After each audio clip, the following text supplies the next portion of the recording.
The red light is on, not like Dave Van Rocken. I'm wearing a hat as always. Ooh. What is up, everybody? Yo, Darren the dog is live here with Bunny, Boston Comments, permanent show host, along with Bryan Pooh Bear Battle here on the Dog, Bunny, and Pooh Bear Show. First of all, congratulations to Bryan Pooh Bear Battle, Ultimate Fighter winner. Thank you. Beautiful performance, sir. Absolutely fantastic. Right off the bat, I'll give the very creatives that I'm switching our logo so that you're in the corner here celebrating. Nice and big, of course. Just How you doing? How has the last 5 days been since your win? 5? Something like that. I'm kind of losing track of it all. Time is a flat circle. It's just happening, you know what I'm saying? Like, life is just happening right now, and it is just, it's cool, man, you know? Just kind of, thanks, bro. All about Bryan, Shout man. out to the Miz. Miz was here nice and early waiting. Shout out to Miz. Thanks. Dude, Appreciate it. My boy Miz. But, dude, I mean, it's just like, you know, the outpour of love from everyone and, you know, people who appreciate my story and what all is happening, you know, the people who do appreciate what I've shown during my fights in the house and during the tournament. It's just been awesome. You know, I got a new car yesterday. That's oh, yeah. That minivan for the baby. A minivan that looks like a Jeep Wrangler. Hey, that's a good dad car. That's a beautiful dad car. Congratulations, buddy. Shout out. Hope everything's going well with the wife and the pregnancy as well. Facts. The real reason you were fighting. And dude, I mean, it's all been good, man. You know, it's been good. I'm ready for the next one. You know what I mean? Yes, dude. I almost fucking burnt the city down when you got that submission. Oh my god. Yeah. I'm obviously going to talk to Bryan about this, but Bunny, it kind of obviously this was the first fight where we were watching Bryan live since we've really started to get to know each other all as a trio here. What were your kind of thoughts?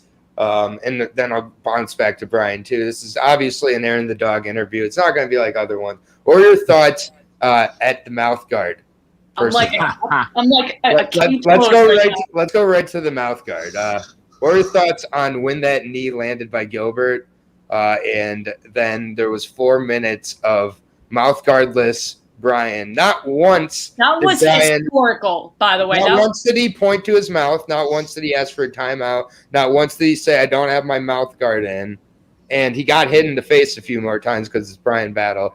And he just, he'll work on eventually not using his head the whole time. But in the meantime, what were your thoughts when that kind of happened? What amount of voice did you have left after the first round? I'm like a freaking king toes right now. I couldn't wait to ask my questions. But the mouth guard, dude, unacceptable. Are you fucking kidding me? For a spell, I was like, what mouth guard is that? Because if it's Bryan, I'm gonna murder someone. Huh? Herb Dean gonna Herb Dean. And you know what? I've tried so hard to not hate on him, but that was like the straw that, like, how do you not see that? Where was he fucking looking, dude? I mean, to be fair, it did it literally, because I seen it when it happened. It literally flew directly from my mouth out of the cage. Like, it went right through the chain link, out. And I was like, well, there goes my mouth guard. That's what what were you thinking in that Herb moment? is watching 3 things total in that fight. He's watching 2 fighters and anything that flies off of 2 of y'all. And the fact that he missed that, dude, imagine if you had gotten hit in the face. Dude, there was a guy who grabbed it outside the cage and literally threw it back into the octagon. Also, at first he was holding it up, trying to get Herb Dean's attention. And okay, it's already bizarre enough watching your friend. No way, nobody was screaming that his mouth guard was out too. So is he just also not listening? Not only is nobody screaming, but including Bryan. Bryan, not at any point. We've seen veterans of, seriously, 70 fights like Alexei Oleinik lose their mouth guard and immediately point and say, oh, hold on. We've seen fighters I hate to say it, We've seen fighters lose a finger and not, Well, yeah, my girl Jillian Robertson, when she lost her mouth guard in her fight, tried to reach down and grab it and almost got kicked in the face. I have never been in a fist fight. I've hardly had to wear a mouth guard in my entire life, except at night to keep my teeth nice and straight. But I've got to imagine if I was in a fight and all of a sudden the thing that was protecting my mouth fell out, I don't think I would just keep going. Bryan didn't even flinch. That's such a flex. Such a flex, dude. It's such a pure Bryan. You could have milked it and it would have been acceptable. Like, let's stop the fight and start over. You could have used that to take a breather real quick. And you fucking didn't for 4. How long was it out for? And then 4 minutes. Here's another important thing about this is like when I lost my mouth guard, at the point I had lost my mouth guard, I was definitely down on the round. So I was like, well, I need to catch up. So I was like, let's go. You know what I'm saying? So it's like, if I had stopped and been like, where's my mouth guard? Gilbert would have had time to catch his energy, which would have been a disadvantage to me.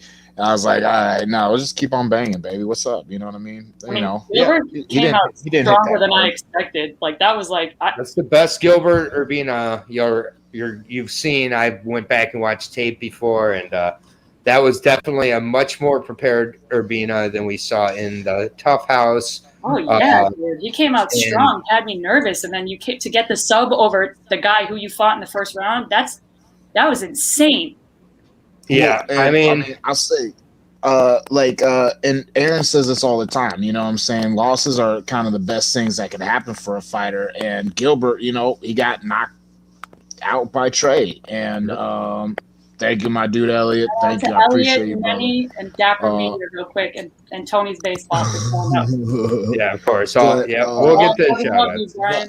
But no, I mean he lost that fight, and you could see even though he didn't have a full fight camp for this, he had learned a lot from that fight with Trey, and he was at least like fight IQ wise, he was just fighting a much better.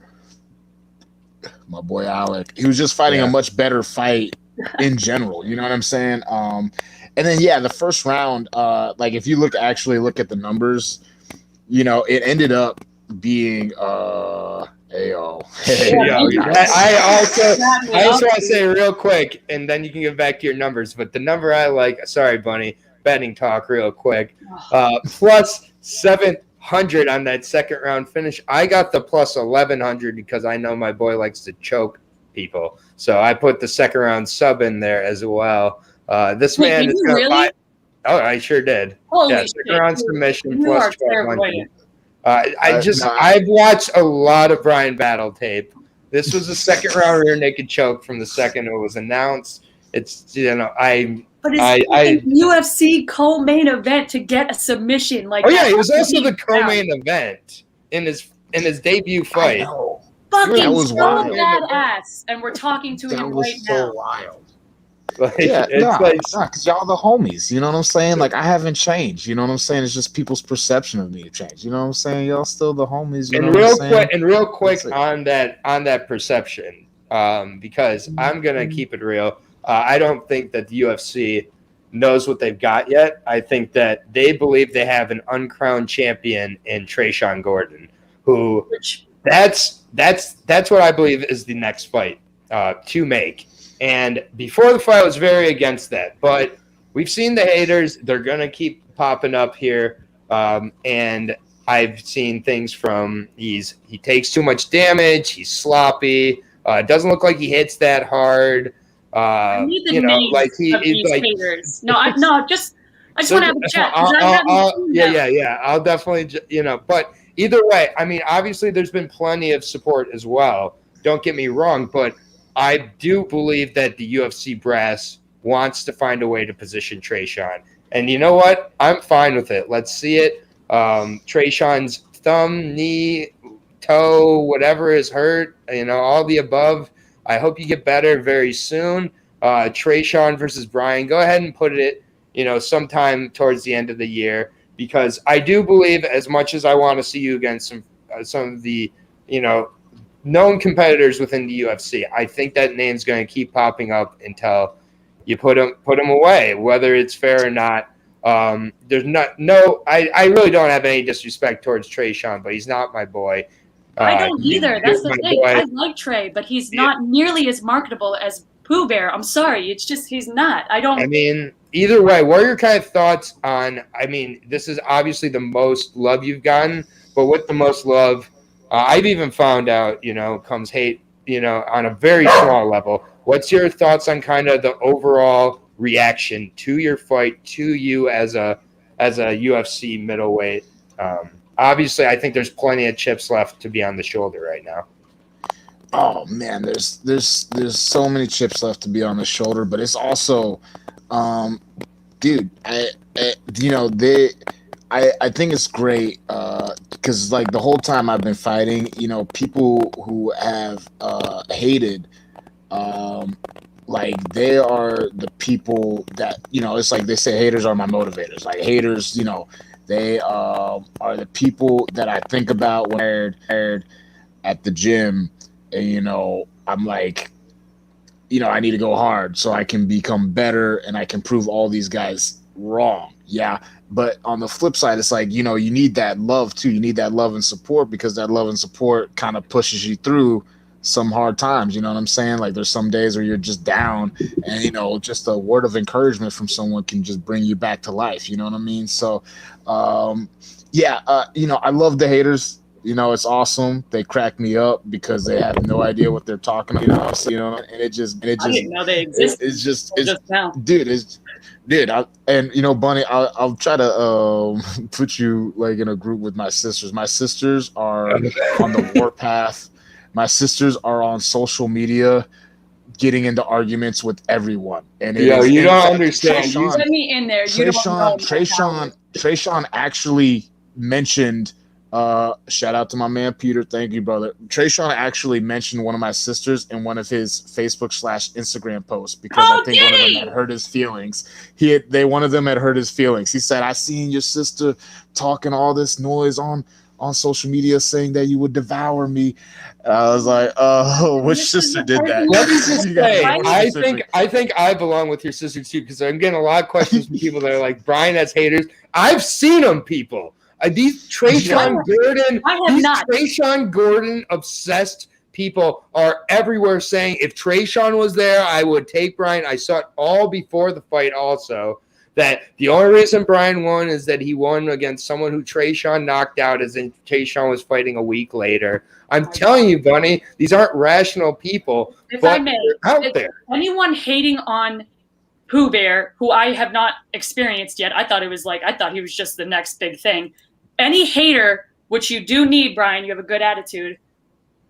Any hater, they're obviously the type of people who idolize the Sugar Sean O'Malley shit and like the new and real quick. They love the wrong people, and you have all the right people on your side, Bryan. Real quick, your thoughts on Bisping hating on the Pooh Bear nickname? Dude, I heard that, and I was like, go fuck yourself. We've got Smiling Sam Alvey and the dentist. Go fuck yourself. Bro, my thing is, I just him talking shit about my nickname. Okay, like you're gonna say one nice thing about me the whole time. He didn't say one nice thing about not a thing. And this is again, I recognize marketing. I recognize company men, which Daniel Cormier and Bisping, don't get it twisted, are absolute company men. So when there's a commentary and there doesn't seem to be one thing said positively about one of the fighters, and I start to wonder, I wonder who the company maybe is wanting to push or not push here. And with Ricky Turcio, you're seeing him all over ESPN. You're seeing him all over the place because he says Hadouken and he says little things and plays a little, karaoke song and that's what ESPN know what they can do. They can sell Ricky Turcio now. He doesn't even have to win at least for 2 or 3 fights before they can keep selling him as, look at this cool guy who says Hadouken and talks funny and, he wants to change his, it's marketing. Marketing is my profession. I'm a publicist. No, I'm not talking. How is nobody else? Yeah. I don't get it. But here's the beautiful. Show me the haters because here's the beautiful thing. Here's the beautiful thing about it is that inside of the cage, that shit doesn't matter. That's why someone like Sugar Shane O'Malley will always crumble against a Cheeto Vera. That's why someone like Bryan continues to win and continues to be at 6-1 in his pro career. We got to understand this. He's 6-1. He's 26 years old. Fight Bananas. It's just like, yeah, shout out to Fight Bananas here. A little hyperbole, but sure, greater than Izzy. Hearing this news about people hating on Bryan is proof that UFC, exclusively this FC, is becoming more of a reality show versus talent. Let's not overreact. This is just the beginning. That's what I do, baby. I overreact. Well, yeah, that's fair enough. And now I'm out for blood, and I'm ready. I'm going to group up with Bryan's sisters, and we're going to take down. And just like so everybody knows, we are going to be also breaking down UFC on ESPN, taking place at 1:30 Eastern start time on Saturday. They're like replicating a UK show, although it's in Vegas. So it's kind of weird, but we're going to be breaking down all that. Timestamps will be available as well in the comments after the fights, but we're going to be talking about this for a little while before we hop in. We only have 10 fights to break down anyways, but I just wanted to make that note. Back into this real quick. I forgot we were doing a breakdown, honestly. I did too. It was hard to remind myself, but honestly, we got 22 people here. We've never had more people here. I wonder if it's because Bryan did something. It's like almost like, but I was pretty aggressive with the promotions too. I'm like, if you don't I better fucking see your name there, or you're gonna have hell to pay. Yeah, but Bryan is a crowd pleaser. I don't know where these haters are coming from, but I need proof that he has any haters. I mean, as he grows, we're gonna see. As he grows, we're gonna see haters. Not only that, but it's just like he was facing a guy who already lost. He was supposed to win this fight. Like it was a very first round though. Like. Well, that's another thing. No offense, but he came out hot, and I was. That's another thing people can use against him, though. Now, is that he lost the first round to Gilbert Urbina, a guy who lost in the semifinals. You realize this all gets used against him by keyboard warriors. Okay, well, where's the hate for Tresean for not showing? This is a huge missed opportunity that he didn't take. But if he was there, he would have won. That's what people think. Those people are weak, and I want nothing to do with you. And Bryan will just keep proving you wrong, and you can hate. But those people can stick around. His record will speak for itself. See, and I think there's a tough thing about me where it's I think there's a lot of people who look at me and they support me because there's something about me that reminds them of themselves, and then the people who hate me, they also hate me because they look at me and there's something that reminds them of themselves, and they're like, I could have did something like that, but I just don't have the drive and determination. You know what I'm saying? It's like I look too regular. Someone like Tresean, he's someone out of like a comic book. You know what I'm saying? He's built. His parents are in jail. His mom's, addicted to stuff. Like he's like a movie character. Like that's someone you're like, oh, that guy's a fighter. He's gonna do something. But why is it one or the other? Why is it one? I don't understand that. Yo, I don't. You know what I'm saying? To me, it's always been about the results. Like I like the people who just go out there and win. But we'll be. So I think that's a very interesting subject. We will be circling back to that one, especially in the main event. The results and who people want to win and how that affects all overall perception. Because I have a feeling me and Bryan are going to be picking the same guy in the main event. If I have to be honest. After you said that, I think we. This is interesting. This is very interesting. What is interesting? Who everyone picked us for the main event. The suspense is killing me now. Yeah, I don't know who Bunny picked. I have a fair idea. We're doing a breakdown, dude. My God. Yeah. It's okay. We'll get to it eventually. No, I got my clipboard. I'm ready to go. This is the official UFC breakdown crew moving forward. I don't know if I made the announcement to the public yet, but Bunny is officially part of the trio here. She's not just a pay-per-view gal. She never was either, and it never quite felt right where she was just on pay-per-views. But it was just like she's busy. She has like 4 jobs, and she doesn't ever take any time for herself. But what's a little more time of tape study and a couple hours here? And it's the Dog, Bunny, and Pooh Bear Show moving forward. This is my me time. Fighting is my me time. A bunch of hustlers. Bunch of hustlers. We're just Thanks, Alec. And I'll make sure to shout out all the people in the chat on Instagram, but I don't want to take away from Brian, which again, thank you for being here, Brian, because I know your social media has. Hey, I didn't bring it up this time, but you did 10-8 Impa Kasagane two rounds, by the way. I'm sorry. Can you say that one more time? Say it so everybody hears. That was 2 10-8 rounds against Impa Kasagane. It is available on YouTube. He absolutely wrecked that man. And Impa is a 2-time winner in the UFC and Supermarket. Why was that brought up? I'm not gonna lie to you guys. Right? But there was when we went to, because we're in a bubble, so we have to shuttle everywhere, right? Mm-hmm. And so we're shuttling to the PI, and inside my shuttle is Petrosky, who's getting ready for Gilmore, and another. I shouldn't be name dropping right now. Oh no, please! I'll pick them up for you. Another person who I had fought as an amateur, who is also on the cusp of being here, who was cornering somebody, and so it was just like when we got to the PI, I looked at Tom, I was like, that's a pretty decent confidence booster, on your way to work out at the UFC's performance place, that in your shuttle is 2 people you've already fought and beaten inside that shuttle. You know what I'm saying? Like in my head, I'm like, be cool, say just chilling in the back of the bus. You know what I mean? Impa is a savage. Did I say that Impa wasn't a savage? Because you have a shit-eating grin on your face, Aaron, and I want to know what that's all about. I'm enjoying the comments, and I'm enjoying talking with Brian about his just whole experience at the UFC Apex. I've been waiting to hear about this all week. And I'm here with 2 of my favorite people in the world. I don't know what I wouldn't be smiling about right now. I'd be crazy if I wasn't smiling.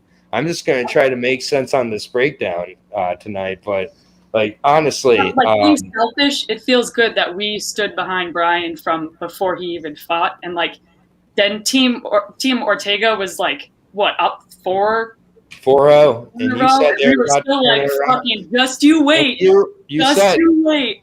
Literally. And we didn't know we knew some inside scoops, but we didn't know you were going to the end. And for you to make it all the way there and then win is such a, selfishly, it's a fucking huge flex on us. But it's fuck yes, the right dude won the right way, and it's fucking balance restored. And now I'm finding out that there are haters that I need to have a chat with. Yeah, we're all in the big leagues here. There's going to be, believe it or not, haters that show up on this channel as we start to grow too. So strap in, you casual waffle. Dude, I fight with haters all the time. If you're talking about haters, Bunny, you got way more haters than me. I mean, you got people talking about you being a catfish, and I revealed my true identity. This is the catfish reveal. I know. I was like, the dude said that. I was like, that's a funny take. The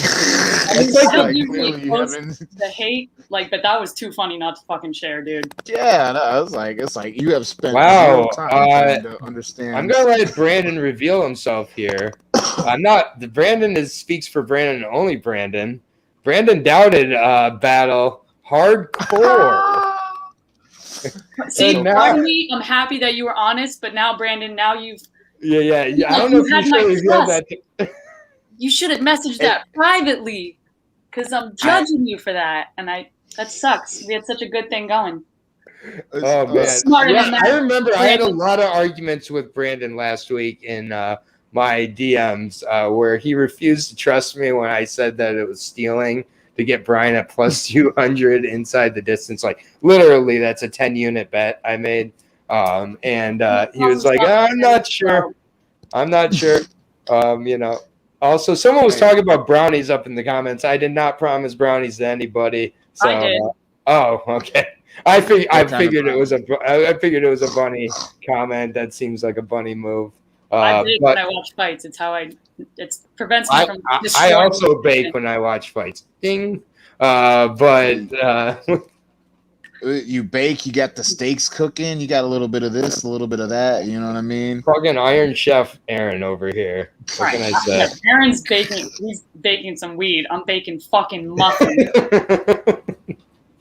Allegedly. Hey, I mean, why does there have to be energy? But why does there have to be a difference? I don't see the problem with what Aaron's doing or what you're doing. You know what I'm saying? That's why it's a beautiful thing when you can combine them both. You know what I'm saying? I missed a pretty huge knockout on the last card. Baking those she was making muffins though. They looked really good. The memes came in so fast. There were so many memes that were made because of the fucking muffins, dude. You talk about hate. People were hating on my muffins. But see, I don't see that's I haven't hit the meme. I haven't hit the meme phase yet, which I'm kind of happy, kind of sad because I know some people get like really creative with those, but I'm also terrified of like. Dude, they'll come. You're gonna have to win. So here's the thing. Here's how I see it going. Kind of the projection here. I do see Trayshawn as the next fight. I don't think that they're gonna allow. I don't think unless Trayshawn has a serious injury that keeps him out for the rest of the year.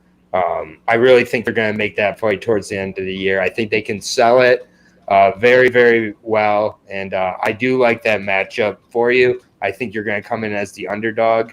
I think it will be a slight underdog, but I do believe you'll be the underdog. It's just, I am totally, I totally always root for the underdog. Go with the dog every time. It's so much better when you win, Brian. When you're the underdog, it's there is smiling after like fuck you. I did it without a mouth guard. Fuck you guys. Hell yeah. I mean, if you would have bet him live on Saturday, I believe he was an underdog after the first round. So, again, I think that these will continue to come on, and then. Aaron, by the way, I had no clue you had another breakdown channel till yesterday. It's cool that you. Oh, I didn't. Are you from? Where are you from? Are you from the old place that I don't name, even though they're not active anymore? Are you from Curly Stew and whatever their names are over there? I got blocked by them because I called them out for dropping one dislike on your video for no reason. Fuck with my people. You can talk shit about me, but don't talk shit about my people. Indeed. Oh, and also, Tony, I'm at Aaron the Dog Guy on dislike? Instagram. That is just unnecessary. Yeah, we only had a couple dislikes, but they've been from one person. So far we're doing okay. Oh, UFC gambling addicts. Yo, Miz is an old school.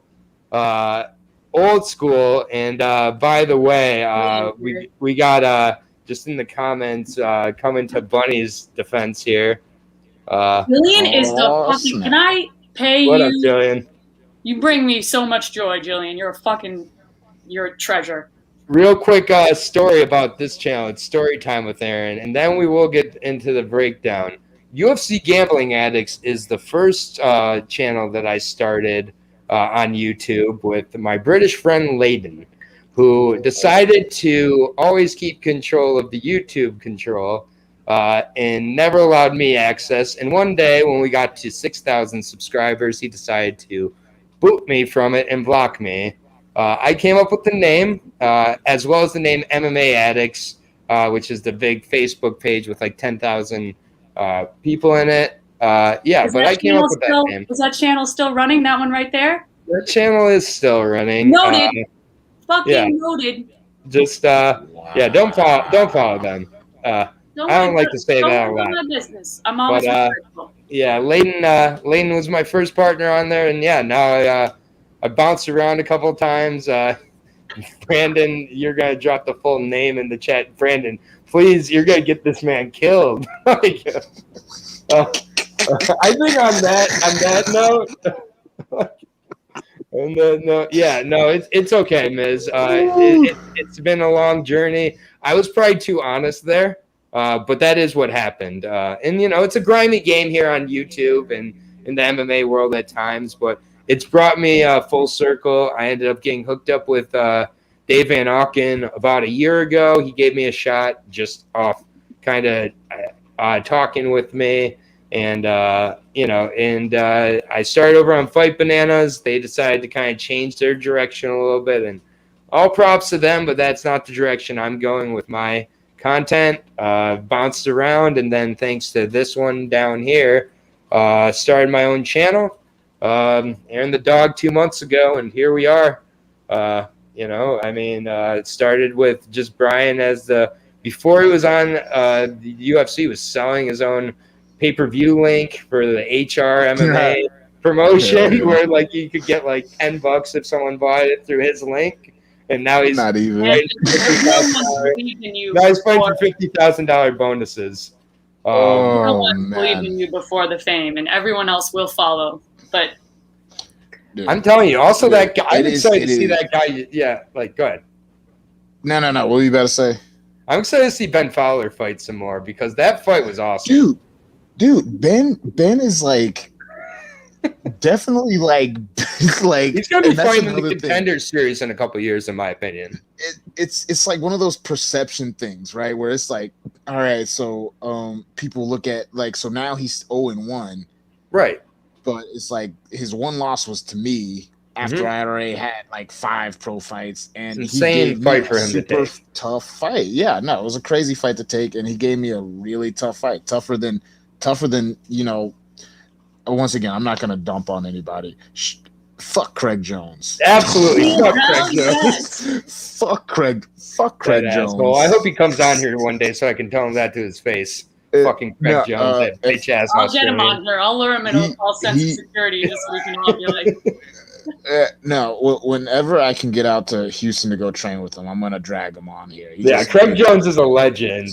For those who don't know, Craig Jones' entire advertising campaign is fuck Craig Jones. So it is completely a joke. Same as Primus. Their motto is Primus sucks, and exactly. Don't know, and they don't understand. Craig Jones is one of the best grapplers, and just I'm fine with fuck that, but I'm not gonna show that, Jay. But that's fine. I don't want to start a war, people. Don't go over to his channel and represent this channel at all. I don't want to do that. We're going to confuse the casual waffles who are ironic, yeah.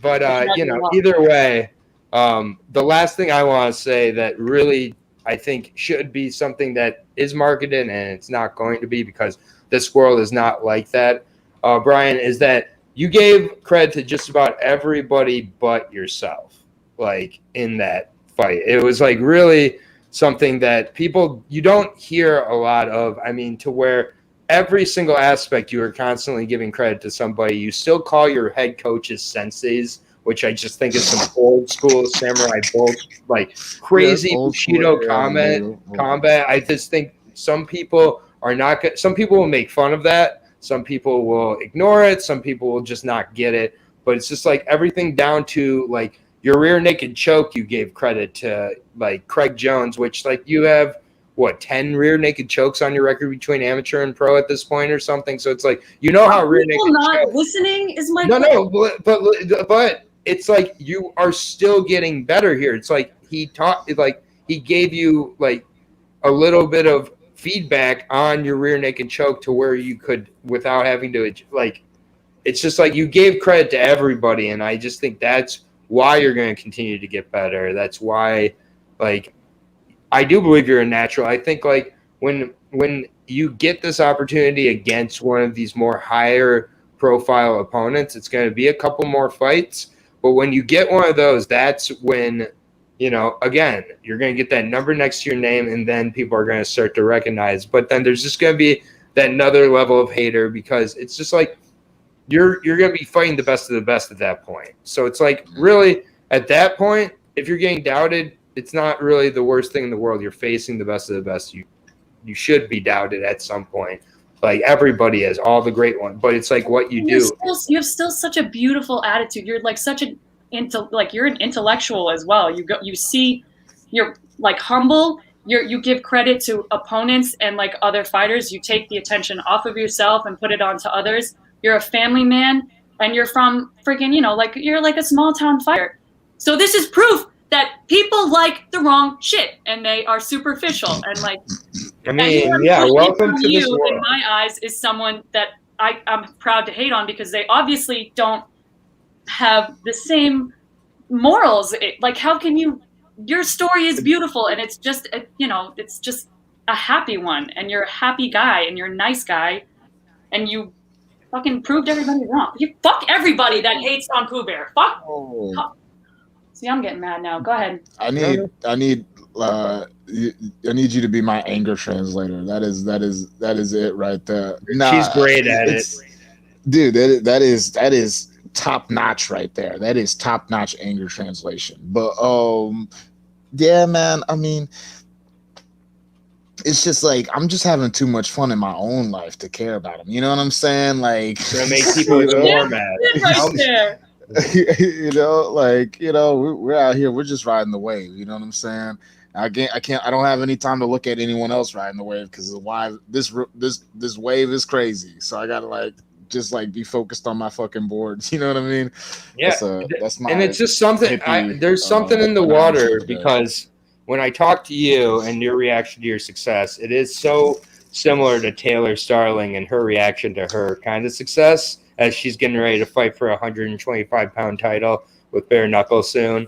It's just like these rises to success in your individual combat sports and ability to maintain in the moment and kind of maintain who you are throughout it. And both of you guys have just had so many losses at different points, both inside and outside of fighting. And it's just like, she's 24, you're 26. Both of you have lived the lives of 50-year-olds. I swear, with the amount of shit you've both been through, it's intense. And, it's like you've got that loss on your pro record to a 3-5 guy who never should have beat you, but it's going to be the best thing that ever happened to your career. I've said it over and over again. I will maintain that. I will never learn that French guy's name, but I will learn his record is 3-5 and remind you of that. Mm-hmm. Yeah, whatever. It's crazy because it's literally, I think about that all the time. I just sit back, especially since I've gotten back from Tough, and I'm like, what would have happened? Because I had him, I broke his orbital bone and knocked him out before I got submitted. It was the craziest minute. Right, it was the craziest loss ever. It's the flukiest armbar of all time, but it happened, and it happened, and as you just to piggyback the point you're making, it's like I don't know if I would be right here right now if that didn't happen. You know what I'm saying? Maybe I take my loss 2 fights down. You know what I'm saying? Maybe I make a mental mistake 2 fights further. You know what I'm saying? And then that affects the streak that I'm on because I think being on a 4-fight streak with finishes kind of help things out. It is all crazy. You know what I'm saying? And, yeah, that's brilliant perspective, and that's not to circle back to old fights, but the Sandhagen loss to Dillashaw was I was livid, and I was so sure that Sandhagen was going to lose. But Aaron was like, honestly, look at it this way: he's never going to pull those mistakes again, and he's right. Losses like that, they make or break. They make or break you. They could change you if you use them to your advantage, which you obviously did, Brian. Yeah, MMA is so representative of. Yeah, well said. Absolutely, MMA is. What? He's just so likable. Yeah, you can't help but love him. And that's without knowing him, but getting to know him, it's been even more so that. Yeah, it's one of these things. MMA is.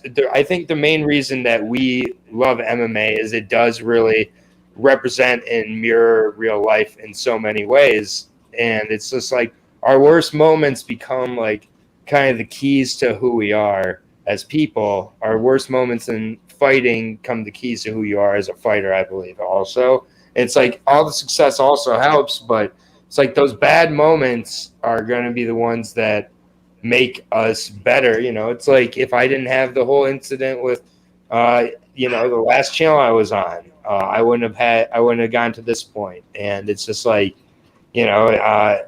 everywhere you go at this point, you're hearing people talk about how they want to make an impact. And it's just I I listened to Laura Sanko's interview today like 10 times. Shout out to Laura Sanko, literally one of my favorite people in the entire industry. But one of the things she said, interview later, Darren. Yeah, we'll talk more about that interview, buddy. Don't worry. But one of the things that she said is, she was thinking, I can go bigger and better and get more and more and more and lose kind of why I'm doing it or think like what I want to do. And it's like, I feel the same way. It's like, when I've just looked at my channel, it's like I want to make an impact with the right type of people. I've already gotten to do that. If I get one person who's watching and like getting something out of this, it makes me happy. But it's like at this point, like I've gotten to see so many different people start to come in here, and it's just like Miz has been following me since Gambling Addicts, and it's like I don't even know who he was back then, but Gambling Addicts was years ago. Also, they may have like the numbers and subscribers, but you've already completely blown them out of the water with just the smaller amount of loyal and like real followers. The people you have hold so much more value than like we've got Bryan here with us.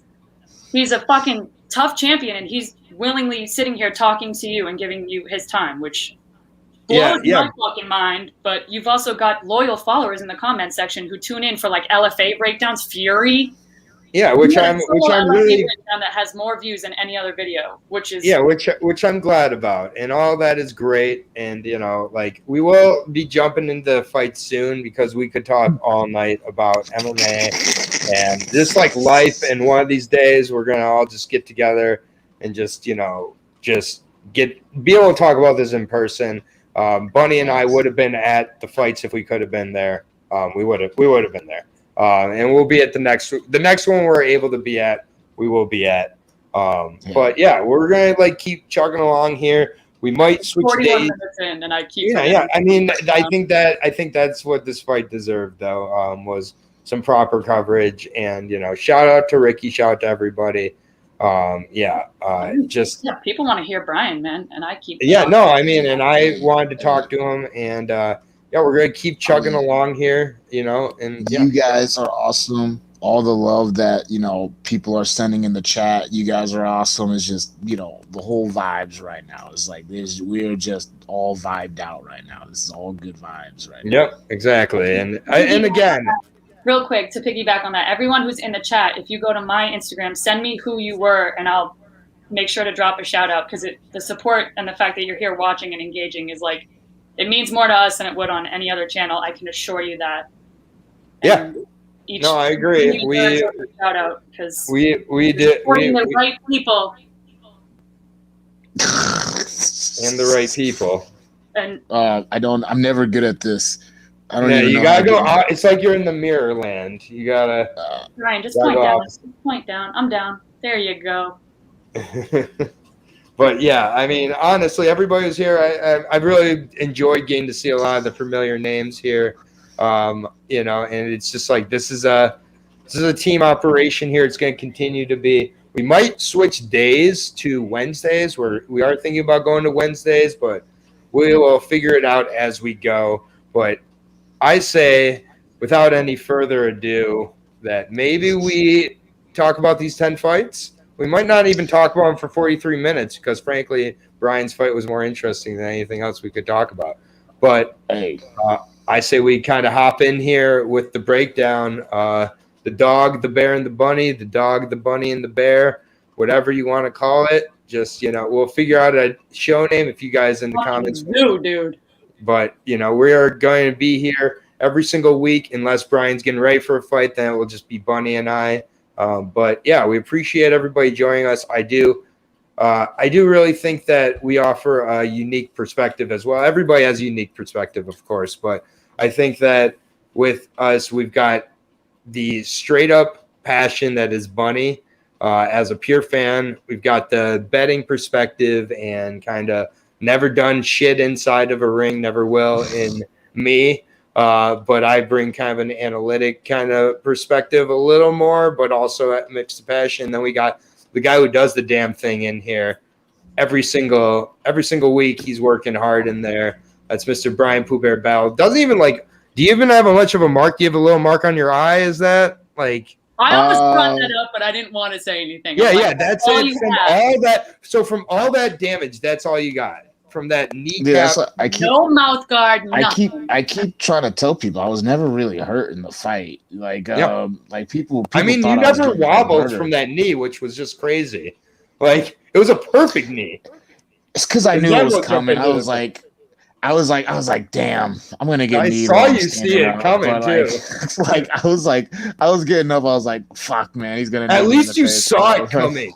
At least you did not see it coming. I mean, I was wobbling. How did you not wobble? He was gonna. I just knew he was gonna do it. Like I was just I was like. At least you saw it coming. Yeah, I was like, because that's something. If you didn't see it coming, that is the end of the fight, and all of a sudden, Gilbert Urbina has 200,000 followers on Instagram from a mouthguard knockout of Bryan Battle. Like it's just this is how quickly the world can change. It's a reminder that could have been an alternate universe right now. Did Gilbert not get submitted? No, but it's again a reminder that it could have happened differently. It's how easy I'm getting over this. I just can't tolerate this. I'm just trying to help Bryan stay mad. You don't understand what I'm doing. Funny. I am here to keep manipulating Bryan into thinking the whole world doesn't expect shit out of him. I just do my thing. I'm trying to make a champion here on You know what? I'll hold back the whole world while he keeps winning, okay? So you let me worry about them. Bryan, you just keep focusing. It's like a good cop, bad cop dynamic. Exactly. You know exactly. Good bunny, bad dog. Good cop / prison runaway is more like it. All right, I'm gonna change my timestamp note. Let's go ahead and jump in here. The breakdown, shit. We're only 46 minutes in, but again, I have timestamps here for people who aren't going to be able to stick around. So if you do come back later and want to see all the fights, but we're going to go ahead and jump in here. We only got 10 fights, so again, we've done 14 to 15 fight breakdowns before, and so we're really. I think we're just on time. It was an honor to get to talk to Bryan. I've been waiting for that all week to get to talk with Bryan and Bunny about that. It really was. I've seen a lot of people I'm very close with, Jillian, win fights inside the octagon. That's the most excited I've ever gotten for a fight. Seriously. So shout out to you. I don't want to keep talking about it because we're going to run back into it. So I'm just going to we're going to go into it. We're ready to go. Jonathan Martinez versus Marcelo Rojo is our opener here at bantamweight. This is an interesting one between a pit bull and a dragon. Marcelo Rojo is who will be breaking down first, the Argentinian. Second straight week of an Argentinian fighter. So didn't go great last week for Bruno Canetti at all. Actually, pretty rough for him, but we'll see here with the Pitbull Marcelo Rojo, who is 16-7. It's vinegary, at least, maybe even salty of a record. 33 years old, 5'8", 71-inch reach. Crazy he was at 145, but was on short notice. Gave Charles Jourdain everything he could handle in that fight. He actually took the first round. Second round was really close as well. And, then Charles Jourdain put him away. It was Marcelo Rojo coming in on very, very short notice in that one. However, overall, you look at his record, and he's got a couple losses to decent guys, both by submission. I notice all of his losses are by submission, or his last four, I should say. So he does get finishes when he wins. He has an illegal bite, which I'll have Bunny kind of give us a little more of notes on. He has a win over Jesse Strader, who somehow is in the UFC, so does have a win over a current UFC fighter. Marcelo Rojo, he's a wild man. He likes to just kind of go in there and blitz. See a lot of first-round finishes for him. And, against decent competition, but not the highest level here. Jonathan Martinez is hard to get a read on. 13-4. He's bounced between bantamweight and featherweight. Got knocked out by Davey Grant in his last fight. that was at bantamweight, and he was a minus 300 favorite in that fight. Not a good look. He fought his last fight before that at featherweight. Wasn't able to finish Thomas Almeida. He did finish Frankie Saenz, took till the third round. This one's a tough one to call. What Jonathan Martinez really should do in this fight is Jonathan Martinez should look to really fight this fight at distance for most of the fight. Use his reach. He's gonna have a reach advantage in this fight. Has a size advantage. Possibly could take down Rojo a few times. Also with his wrestling, he does have good wrestling. I'm worried about the weight cut for sure. I think that making it down to 135 is not easy for Jonathan. I don't believe he missed weight in his last fight, but he has missed weight by about 4 or 5 pounds before. And he's bounced between 145 and 135. Rojo definitely a pure 135er. And he fought at 145 in his last fight just to get into the UFC. Also, Marcelo Rojo is dating Ji-Yoon Kim, who's also on this fight card. She's fighting Meatball McCann. So little note there, they're both getting ready for a fight. I was really back and forth on this one. I first of all believe there's going to be 3 or more underdogs coming in on this card, and I lean over the over on that one. There's a lot of tough, close matchups here, so almost all of them are very well matched. I think like this one was a tough breakdown the whole way through. Like that's a tough card. They were pretty close all the way through, almost all 10 fights. Yeah, and this one I think included.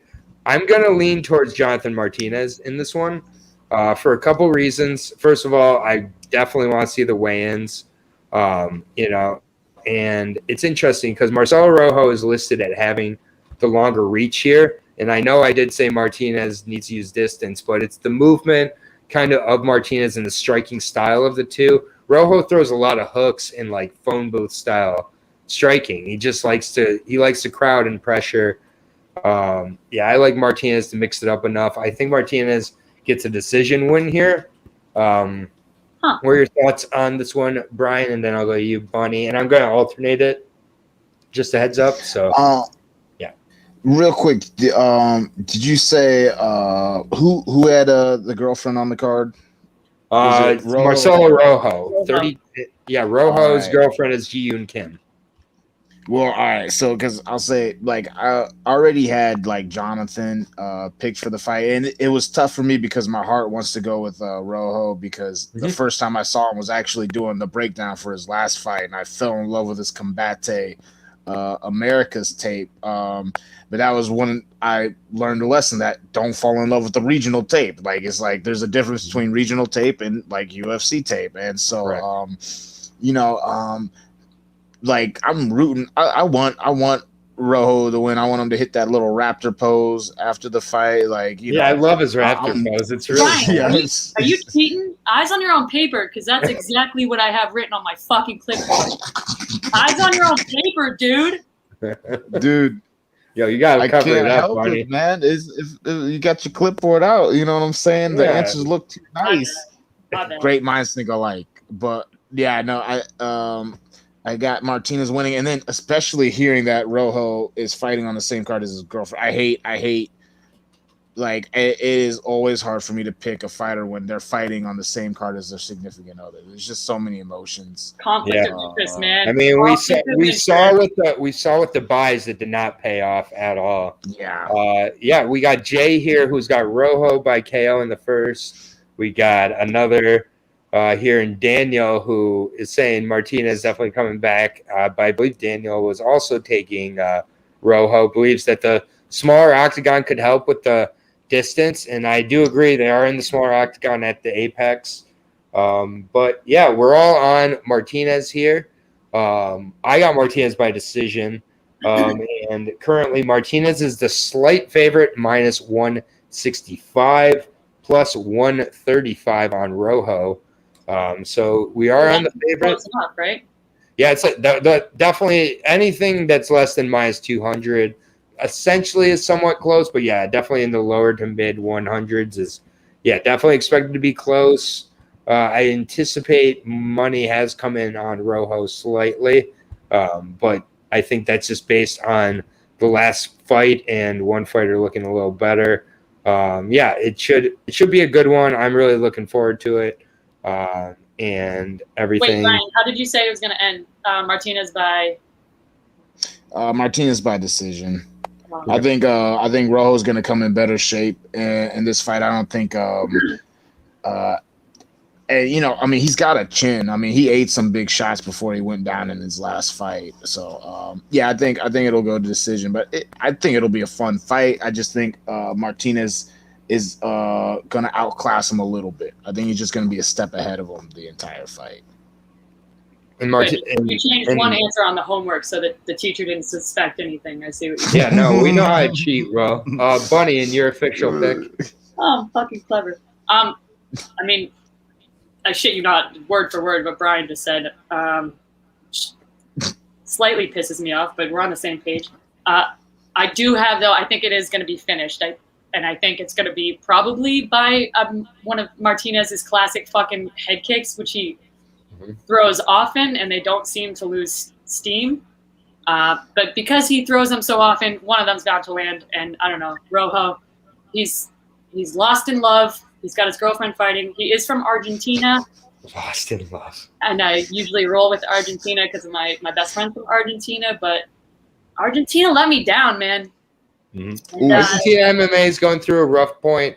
The other thing, when you brought up the head kicks, that just last thing I'll mention, Rojo has a way of blocking head kicks with his forearms to where Jourdain was throwing so many, it was as if Jourdain was throwing arm kicks to his arms like they were leg kicks. And it wore down his arms to where the defense by the third round, he wasn't able to really shell up properly. And that's what led to the KO. So I could see Martinez really spamming those head kicks because Rojo's way of blocking head kicks is not exactly the most efficient. So just wanted to mention that's the thing. I don't think most people realize that even if a shot is blocked, that's still like wear and tear on that part of the body. Like and that's what and you can rewatch it. If you rewatch the Jourdain Rojo fight, you can see it wear down his guard by the third round. So I like that call. I play a lot of UFC 4, so I'm fucking not against me.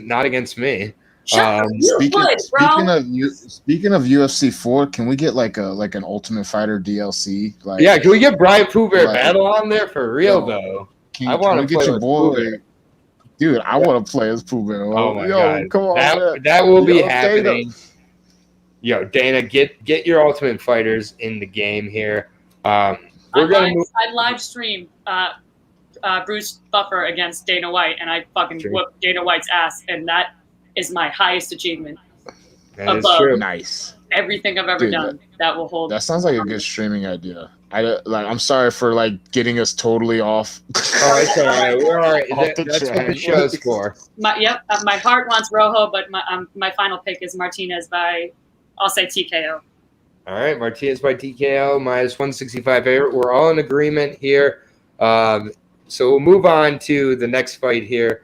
We got Dacha Langambula, also known as Dacha Champion, even though he hasn't been a champion for a while, taking on Marc-Andre Barriault, also known as Power Bar.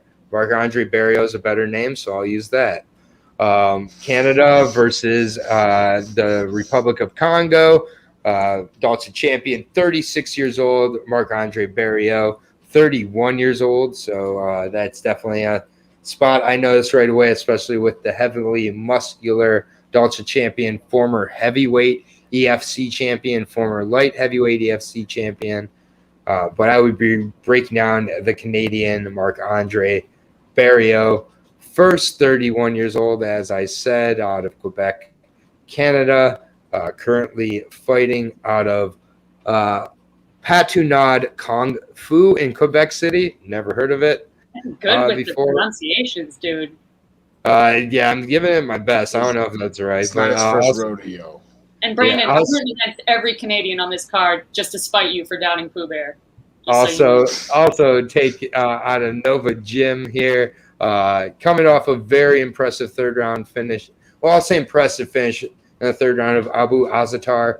Abu Azatar is the less talented brother of Otman Azatar, who got suspended from the UFC or fired from the UFC for sneaking in a bag on Fight Island that he claimed had potatoes in it, aka steroids, and then he got rehired. And yeah, that was a move, dude. So dumb. But yeah, Mark, I liked. You want to talk about a guy who looked fantastic on the regional scene?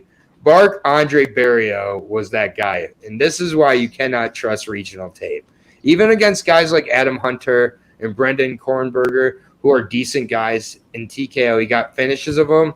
Look what happened when he got to UFC. Lost to Andrew Sanchez, pretty dominated in that one. A split against Jotko, not terrible. Decision loss to Junyoung Park. And then a no contest against Oscar Pichota because he failed a PED test. Not exactly the greatest start. He did show that lucky he didn't get cut, to be honest, with 3 losses in a row, and then a failed drug test to take away your win. He got lucky because it was a tainted supplement, or kind of unlucky. Okay. But either way, proved it was a tainted supplement. So he came back, beat Abu Azatar. Finally got his first finish since 2018. And a late stoppage, dude, by the way, if I could add. That was a late – he won, and, like, the ref let him go for another, like, 30 shots to this. Yeah, it was horrible. I remember watching that fight, and that was a really – dude. Yeah, that was the opener on the Miocic Ngannou card. Now I really remember that fight. Yes, exactly. I was not happy about that one at all. Kind of – like almost shut off my TV, but I decided to power through. But yeah, Marc-Andre dominant in that one. Really, in his last 2, he's won by stoppage exactly because that one taken away. So it does appear that Marc-Andre is really finding kind of his footing inside the octagon. Again, the 3 losses and to come back and still have the confidence. And really, one thing I've liked about Marc-Andre is he hasn't looked super impressive, but he just keeps this pace going. It's kind of a similar pace to, like, frankly, a Bryan Battle, where it's never that top speed, that super, like, throwing loop-in overhands where if it connects, it puts him away. But, like, he just keeps it going, keeps that 70 to 85% kind of range there, and just keeps it going. And yeah, I think that people misunderstand that. I'm seeing it with Bryan all the time. I think we're seeing it with Marc-Andre in this fight here. Marc-Andre's got to worry about the first 2 minutes, straight up. After that, Dolce's not going to have anything, I believe, for Marc-Andre. I do believe the only way Dolce wins this fight is by KO. You look at him, he's a specimen. 35 years old almost now. He is still fighting out of Cape Town, South Africa, camp fight. I don't know if he's been training over in the States, but against Marcus Perez, I get he won a decision in that one. Marcus Perez, not all that great, if I'm being frank. And Dolce was really lumbering by the end of that fight. Yeah, Jay, he sure is trying to fight before the end of the year. Definitely. Bryan will be. Yeah, I believe we'll see it. But yeah, Dolce, his wins are over Marcus Perez and Daquan Townsend. And then his only other fight was against Magomed Ankalaev. I'm not saying Marc-Andre is Magomed Ankalaev because I believe Ankalaev is a future title challenger. But I do think Marc-Andre is very well matched up here. He has not been put away ever, and I believe Dolce's only chance is a KO here. So I'm going decision for Marc-Andre Barriault. You're picking Mark? I'm taking Marc-Andre Barriault. Your thoughts, Bunny, on this fight? I tried so hard not to interrupt there. I don't even know. I couldn't be more opposite. Now I'm confused. Okay, well, go ahead. What's your view on the fight? I don't know. I know, like, you look at the record on its own and you'd be able to, it's not enough just to look at who he's won and lost against. You got to watch the fights. And Mark is, like, on a steady decline, I think. I think he's not capable of keeping pace, and I think that last one was a fucking fluke. No offense, again, no disrespect. I'm not a fighter.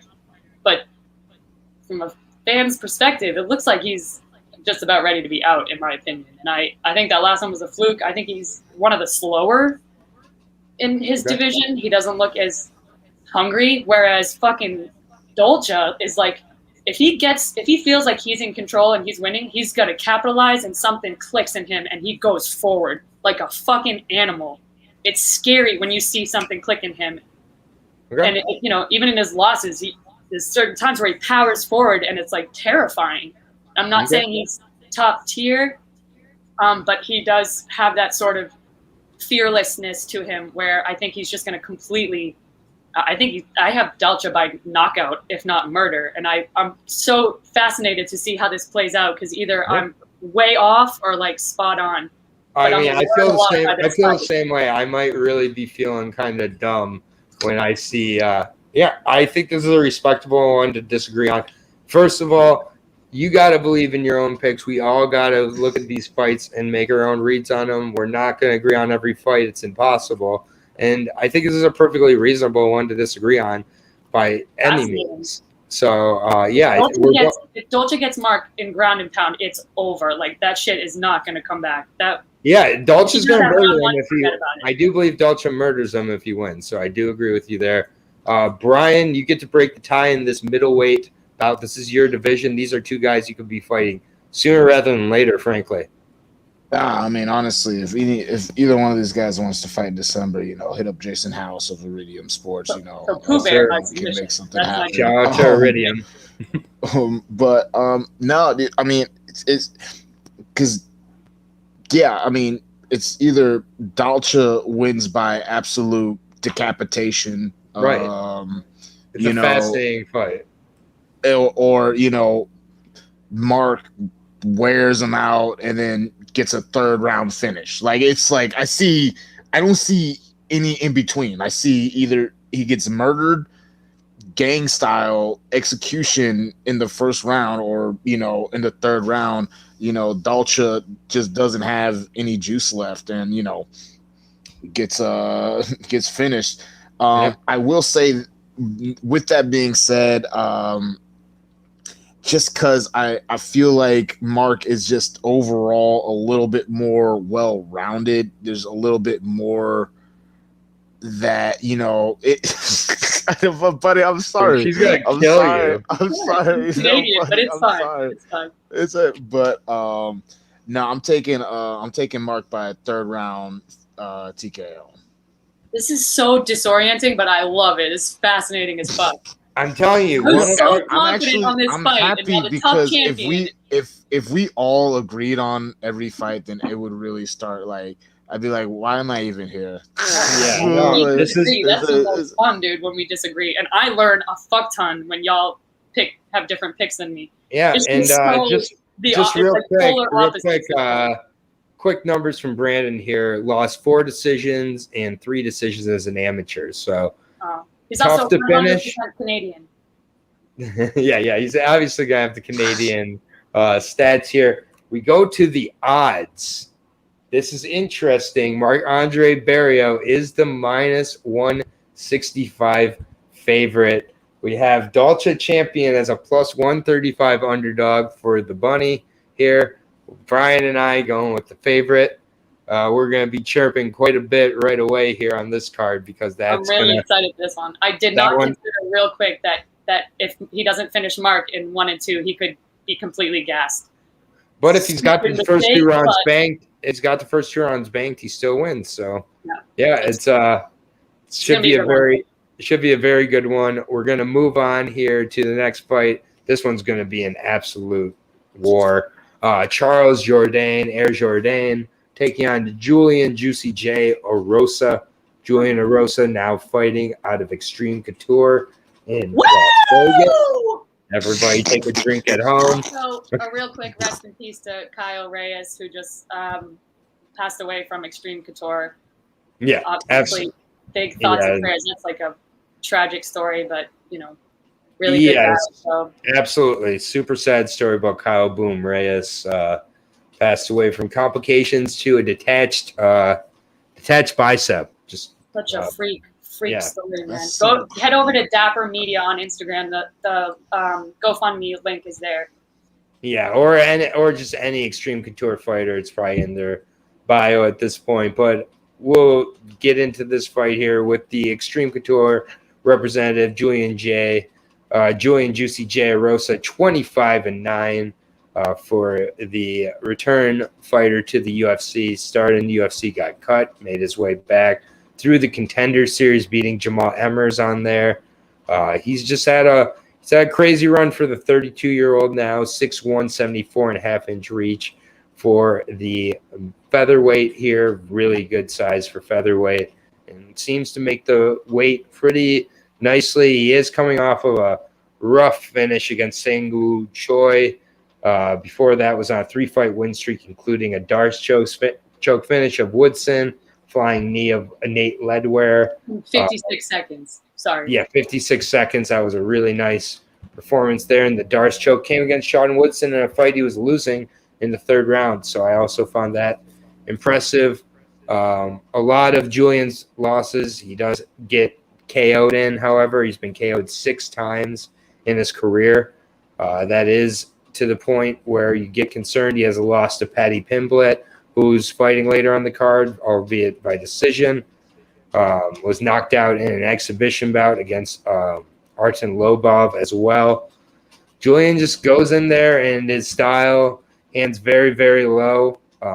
Always putting a lot of pressure, throwing looping shots, throwing kind of kicks from his hips. He just throws it all in there, and he's kill or be killed for the most part. He's beat some very good guys. Sean Woodson, Nate Ledware, both very good wins. Charles Jourdain, I think this is going to be one where it's whose style takes over. What'd you say? I said Canada. You got Canada again, and Charles Jourdain. Charles Jourdain, very composed striker, very methodical. Uses a ton of kicks, ton of distance. 11-3-1 for Air Jourdain. Out of Quebec, Canada, 5'9", 69-inch reach. So 6'1" versus 5'9", 69-inch reach versus a 74.5-inch reach. I think that's a huge issue for Charles in this fight. Arosa is coming in on short notice, but I feel like Arosa comes in on short notice to all of his fights at this point. Like Arosa, that's just kind of what he does. I do think he's in general in good shape. So with Jourdain, he's coming off that win of Marcelo Rojo, where he did lose the 1st round, arguably the 2nd, got the finish in the 3rd. Before that had a split draw. Before that had a split decision. Just has had a lot of close fights. It's kind of part of how he fights. I think at times he's a little bit too methodical, a little bit too much looking for the perfect shot, and forgets to kind of add the volume at points. I think this fight at 150? Is that what, Brandon? I guess it's at 150. It might be a catchweight at 150. It's featherweight. That's what I thought. Yeah, but no, it is featherweight. The clipboard don't lie, dude. Well, I mean, Tapology says it's featherweight, but it might be. They might have switched it to short notice, but yeah, I think that Arosa getting knocked out 3 months ago really, really badly in the 1st round by Sang-Woo Choi. That's not enough time quite of recovery for me. This is going to be a pretty striking heavy affair, in my opinion. I just think Charles Jourdain is much better technically than Julian, and Julian's been knocked out 6 times. So at any point, one of those kicks getting mixed up to the body and then to the head, I think takes out Julian. I'm going to take Charles Jourdain by KO. Brian, over to you. All right. Heard it. Heard it. Yeah, heard.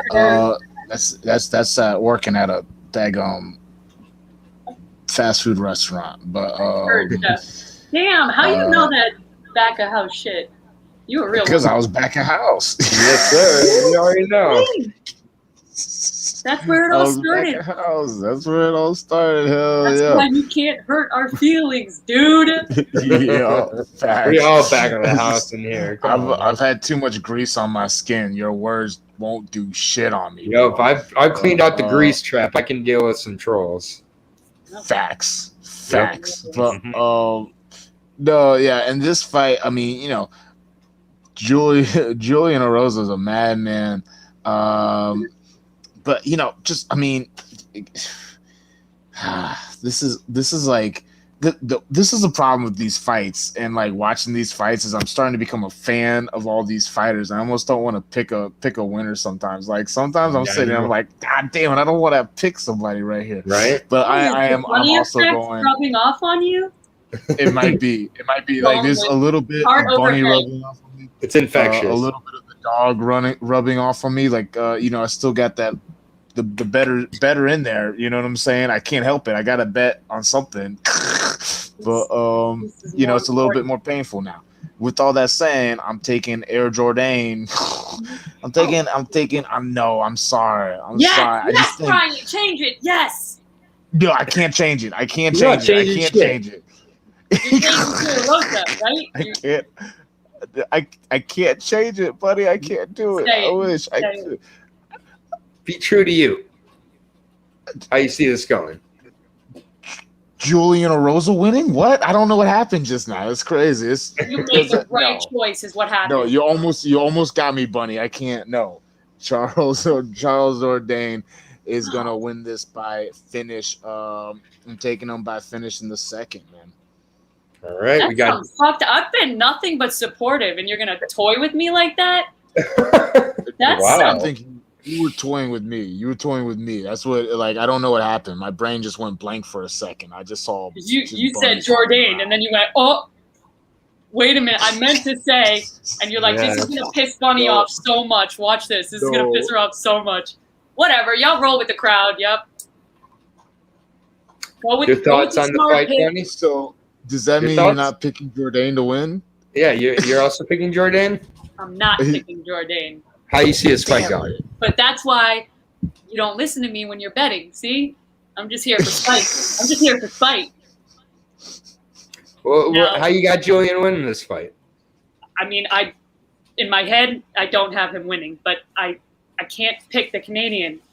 I got a bone to pick with Brandon, and I'm rolling with it. Now, I know that the smart pick is Charles, but honestly, these two fighters, like, it looks... It's a close fight, again. They're like Bunny. the same person. Right, they're very similar. I was watching their fighting styles, and honestly, I was like, fuck me, they look very similar with the 1-2, 1-2, 1-2. Well, Julian Erosa doesn't know how to put his hands up. Julian Erosa takes fights no matter what, and that's a boss. He's at fucking over 30 fights. That's insane, and he's still going. Yeah. And I mean, I'm gonna pick the obvious loser on this one. So. Okay. First of all, we're in MMA where there is no obvious loser. And I do, and like I agree with the Miz here. Like Erosa is a super solid dog. He's come in as a dog multiple times. I believe 3 of his 5 wins in the UFC have been as an underdog, and he's only a plus 160, 150 underdog here. That is completely a reasonable dog. I want you to have a little more confidence in your picks here, even if you don't believe them. You know, you gotta sell them once you pick them. Like otherwise, like why should this is just defense. This is ammo in case I'm wrong. I can go at least I wasn't totally gone. Well, but I have Erosa on the clipboard, and that's what you believe. How it's gonna go? I'm gonna say decision. I had a hard time picking this. Nah, he's still. Yeah, Jay thinks he's still concussed. I'm a little concerned about a bad KO 3 months ago and taking on another heavy striker in Charles Jourdain, who Charles himself has fought at 155 before. He's a very solid 145er. We'll have to see, but it is a catchweight of 150. I did just see on Tapology it is a 150 catchweight, so that is an advantage for you because Erosa has to cut 5 less pounds on short notice. So, I mean, like when I talk to you guys about these breakdowns, I always somewhat doubt myself, but when I'm doing my tape study, I write down who I think is going to win, and I got to read what I have here. And also, the whole Canada thing, I'm not over that, so that's just... Yeah, I understand. We got Bunny versus Canada. I'm going to say Erosa by... There is something to... I don't think... Oh, sorry. Go ahead, Brian. I'm just saying there is something like, especially now that there's three of us here. Like it was different when it was just like 1v1, but there's three of us, and so if you make the one pick that goes against the other two people's picks and you hit that, it's just like it means so much more than it should. Like I'm like, fuck yeah, there's some man, glory. I called that shit, but Yeah, it's like I only. There's some notable mishaps that I've made though. Almeida and Aldo by split were a couple foolish. But you know what? I stood by him. Yeah, damn straight you did. You did. You sure did stand by Almeida. I was there. You did. You Look, sure? I brought it up this time, Aaron. You have no power over me. I literally. I brought it up this time. Okay, you can't bring it up and then blame me for bringing. You fucking brought it up. I didn't even mention it, and then you blame me as if I made you bring it up. You brought it up. Correct. You don't hold it against me. If there's a zombie apocalypse, Almeida will save me. This is entrapment. If there's a zombie apocalypse, Almeida will save me. Is all I'm saying. Yeah, he'll be busy eating pizza. He'll be busy eating pizza by the pool. That fucking bloated ass. That was so painful. Let's move on. I don't want to talk about it anymore. I don't know why I brought it up. Okay, yeah. I don't know why either. I'm all flustered now. Noel, help me get unflustered. A trip to the shore with Jack Shore versus Ludovic. Shaolinian. Shaolinian. Shaolinian. That's not even hard to say. Ludovic Shaolinian taking on Jack Shore here. Sometimes I just see all the letters and then I feel the lights on me. I get all flustered. But from Ukraine too. You're not used to those names. I know. Trust me. Up down pat, but yeah, Ludovic is 5'10", 136. 136 for his last fight, 31 and a half years old, taking on the 26-and-a-half-year-old Jack Shore out of Wales, 5'8", 71-inch reach. I would anticipate he has a slight reach. I don't have a reach on Ludovic. Ludovic was on Team Ortega on the Ultimate Fighter this past season, 9-1-1. Boo. Fuck Ortega. Ludwig's actually a sweetheart. Yeah, Ludovic seemed cool. He had the hat on. Ludwig's genuinely a sweetheart. Who did he lose to on the show? Ricky. Won. Right. Yeah, Ricky who ended up winning, and that was a very good fight actually. The kid that he beat, Mitch, that kid is going to be a stud. He is going to Mitch be which Bunny knows Mitch. Boston Mitch. Yes, she does. Yeah, you fucking know Boston Mitch. Yeah, he was his first pick too, and I got real cocky. I was like, dude, my dude. And he's young and he's good, but he is young. And yeah. And he got Ludovic in his first fight. That's the message. Flex too quickly. Yeah, no, you got to flex for your people, though. But Ludovic, he has a win over Yuma Horuchi, who fought for the LFA flyweight title a couple months ago. Also a split win over Vince Cachero. So some decent wins on the regional scene. He's a big-time wrestler for sure. Good grappler. Just going against, 5'8", 70-inch reach. So 5'8", pretty similar reach for the two. This is grappler versus grappler. It's basically who ends up on top or who has the better stand-up affair in this one, in my opinion. But I'll go over the undefeated Jack Shore, 14-0. A lot of hype coming into this fight. He's the biggest favorite on the card. Taking on the short notice. Taking on the short notice replacement, Ludovic. He's on a 26-fight win streak between amateur and pro for Jack Shore also.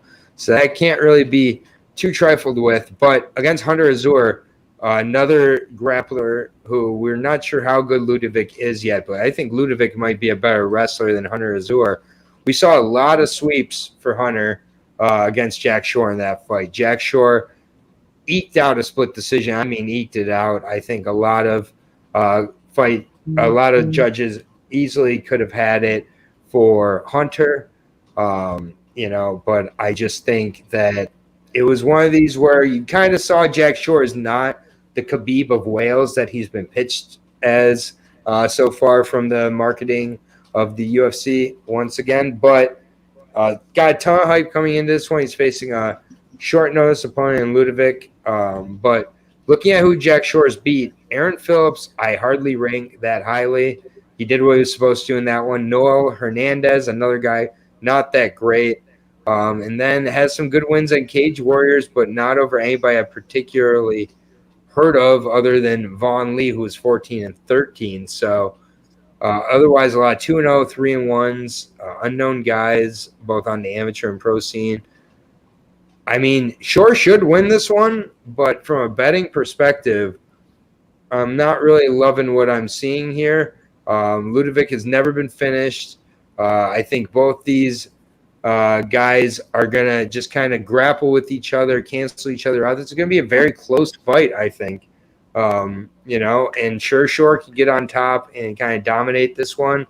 But for me, my official pick, I guess, will be Shore by decision. But from a betting perspective, this is a dog or pass scenario.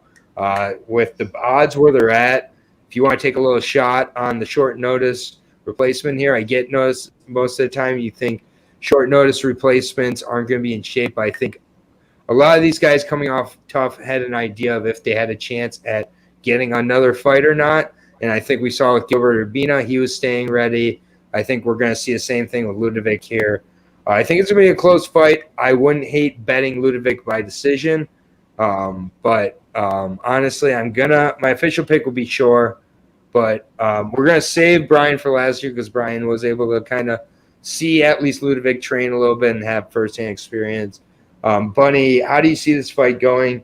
Just real quick, the odds minus 575 for Jack Shore. Plus great. Nearly 400 on Ludovic right now, coming on short notice, but still. It's not going to change the clipboard, Aaron. But okay. For the bettors who are listening, I understand that. Purely just reinvested. I'm with Alec. I confidently picked Shaolinian. I have the same concerns. And while I respect an undefeated record, I mean, primarily one as long and as many as this young kid. Like, I think he's younger than I am, and that doesn't even compute in my head. But I am. This is another one that fascinates me because if it does go to decision, which can often be politically fucking driven, they could want to give it to fucking Shore to be like, this is this undefeated, like he's exceptional, he's the next big thing, and I'm not confident the judges will score it in favor of the fighter who won. They've been a little questionable lately, but I think this dude. You're not wrong. Ludovic is experienced. He's fought in LFA and Bellator, two of my favorite FCs, like one of the other only FCs that people know about. But he's been to both of them. He's now in UFC. He's experienced. He's experienced lots of different fighters. I don't ever think he's going to be, bantamweight champion. Nope.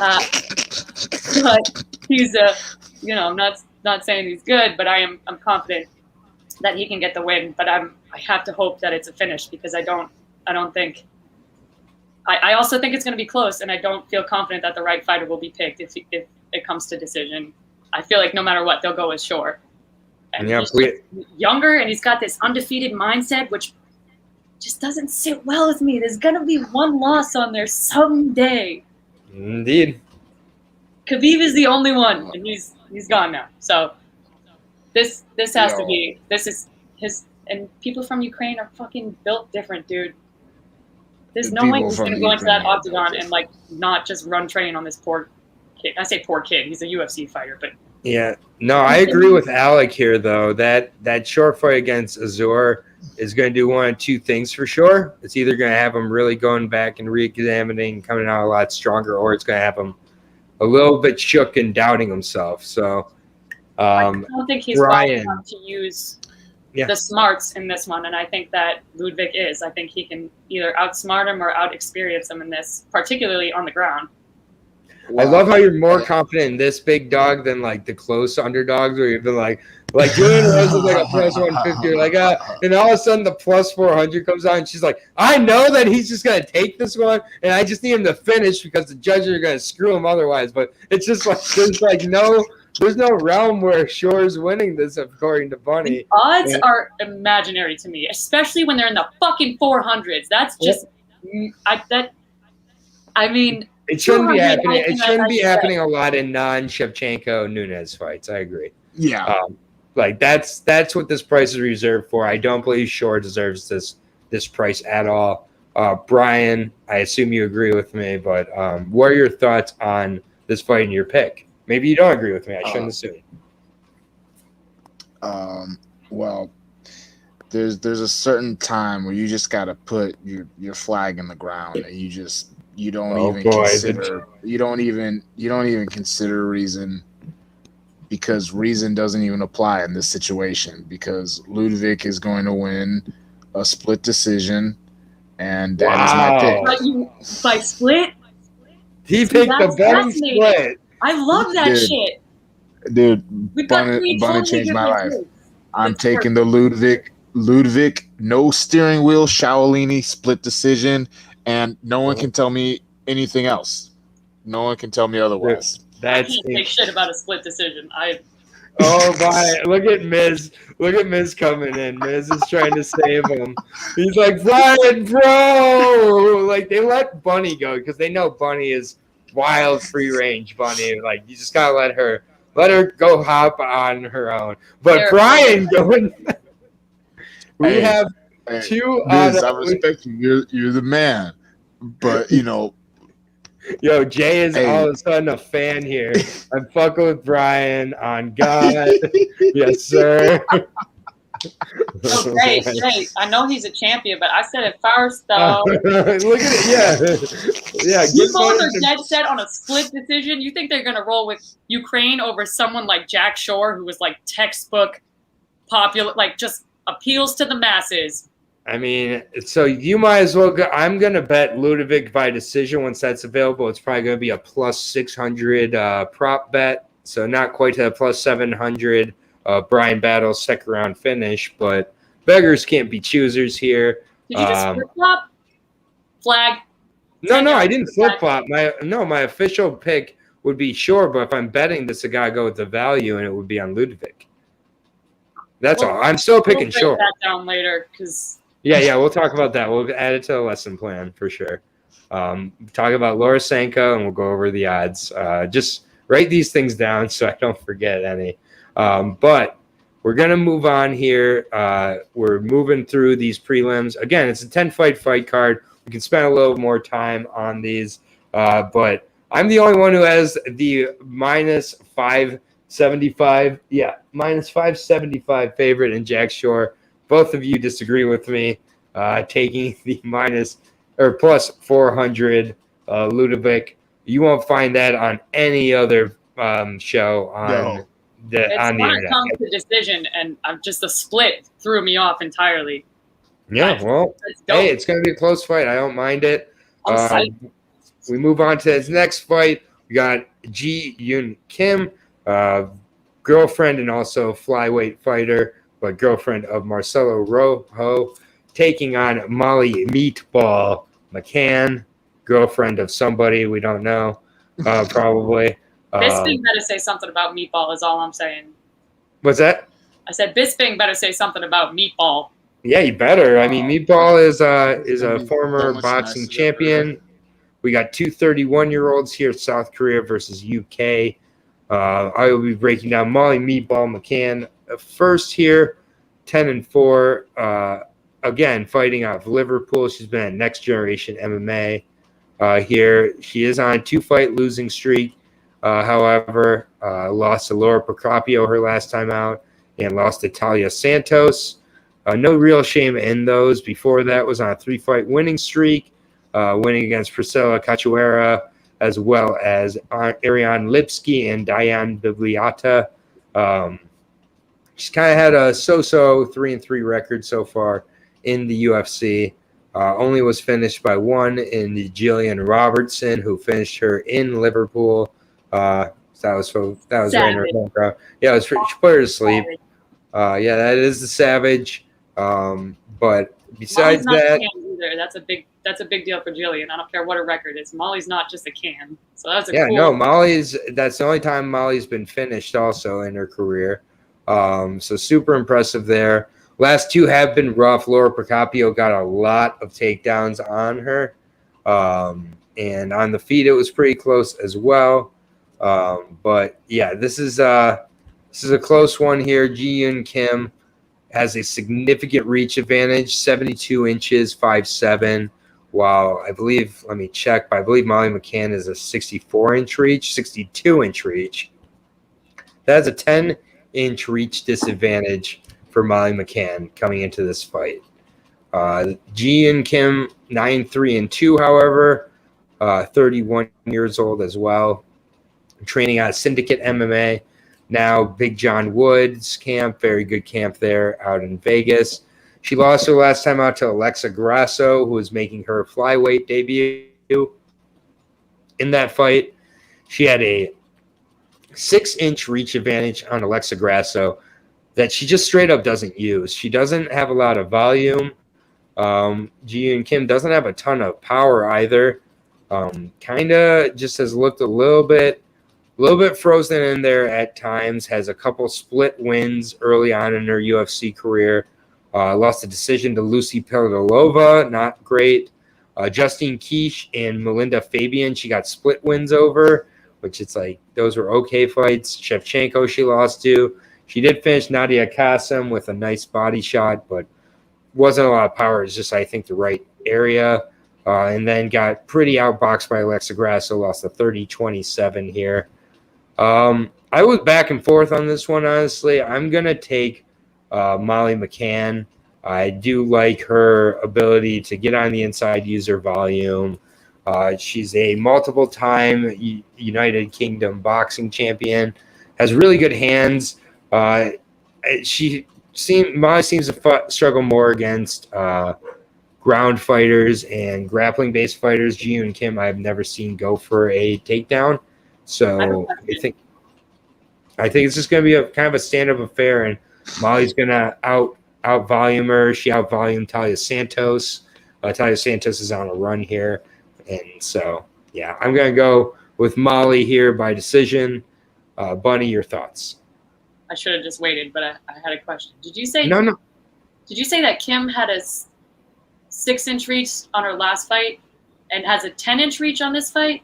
Correct. She had a 6-inch reach advantage against Alexa Grasso, which she used to absolutely no effect at all, allowed for Grasso to get on inside. They were like, let's give her 4 more inches and see if that works this time. Yeah.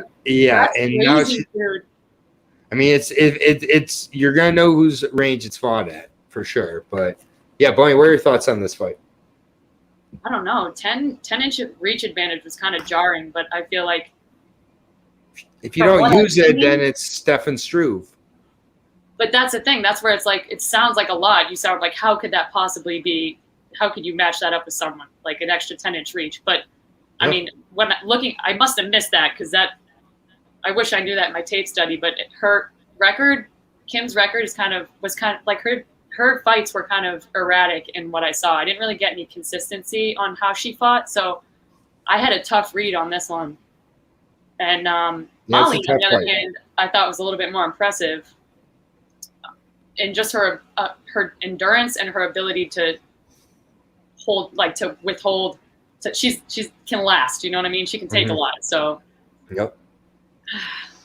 10-inch reach is ridiculous, but I just don't think there's power. There's not a lot of power behind that 10 inches. I think if she couldn't win with a 6-inch reach advantage against who was that opponent? Alexa Grasso, who's world class, so there's no shame there at all. But it was also Alexa Grasso's flyweight debut. But Alexa Grasso went on to beat Macy Barber after that. Alexa Grasso's legit. Yeah, one of the best boxers in the division. But so is Molly Mccann. Actually, I don't think Molly Mccann gets enough respect for her stand-up because of this was an interesting matchup to me because like I feel like Molly Mccann is underrated, and I'm going Molly, and I'm going to go with the finish. I think she needs to really make a statement, and so I'm going to go KO. I think 10 inches, though, you're like, she could just hold Molly's face away from her and body shot her with 10 fucking inches. Almost a foot reach difference. That's crazy. Yeah, but it's useless if you can't use it, though. That's what I mean. I think Molly has more power, and I think that's going to be more important. So I'm not super confident on this one, and I wasn't super invested. No disrespect to either fighter, but Never. I'm gonna pick Molly. I should go by decision, but I'm changing. Molly by decision. All right, fair enough. Bryan, your thoughts? Well, and just because this seems to be like a big theme for this fight, having a 10-inch reach advantage, that's pretty massive. But at that length, at 10 inches, that's either a massive advantage or a massive disadvantage, because like if she hasn't learned how to control range and dictate that, and learn how to control people with her reach, then Meatball is a bad matchup for her stylistically, because all she's got to do is throw one weak punch out that Meatball can, because she's going to be pressing, she's going to be trying to smother her, you know what I'm saying? It's I feel like on paper, like I shouldn't be as confident as I am in Miss Molly Meatball, but no, we're all on Meatball. Yeah, the family's we're back on together Meatball for time. supper. I feel 10 inches is eye poke foul territory too. I feel like trying to gauge distance, she could just. Wow. If there's an eye poke in this fight, I'm coming right to you, Bunny. I just feel like, yo, you called it. A lot of it lately. That's all. Yep. All right. Well, yeah, Molly needs to stay in the pocket. We're all on Molly here. Yeah. My worry with Molly in a lot of fights is when the fight gets to the ground, gets mixed up with the wrestling, and Ji Yoon Kim is not a fighter who's going to test that round. So, and then on top of that too, it's like just like I was saying earlier. What did Bunny say? She's lost in love. She's lost in love. She's you know what I'm saying? Like, God forbid. I think Beyonce said that first, and then Bunny said it. I was just talking shit about Beyonce today. It's a small world. If Rojo loses before his lovely young girlfriend fights, then I guarantee she loses. If Rojo loses, bet the house on Molly. I like it. You said if Rojo loses, you think she'll win for sure? No, she'll lose for sure. Oh, I think it's a loss no matter what. Ooh, that's a head game. Oh, there we go. There we go. Get him, buddy. If he loses, it's on her to make it up, right? And then if he wins, that's some big shoes to fill. So either way, it's going to get in her head. Yep. No, yeah, that's what I'm saying. It's just like you're not the move. It's just it's just like there's enough. She's just looking for the sauce, man. That's all she's looking at. Yeah, we're all looking for the sauce here, but we're to the main card here, an hour and 45 minutes in. Real tidy show here on the 10-fight card. Got 5 to go here, and we start out with a really interesting one here. I'm excited to hear your guys' thoughts. Paddy Pimblett makes his long-awaited UFC debut here. Long-awaited for the 16-3 English fighter. We have a lot of English fighters on this card. It's like an unofficial English fight card, taking on the Brazilian Luigi Vendramini.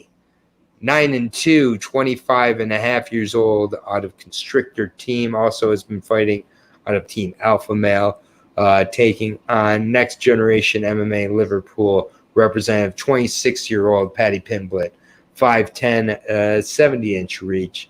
Paddy the Batty, I will be breaking down first. What a goofy fucking looking dude. 16-3 though. He can fight.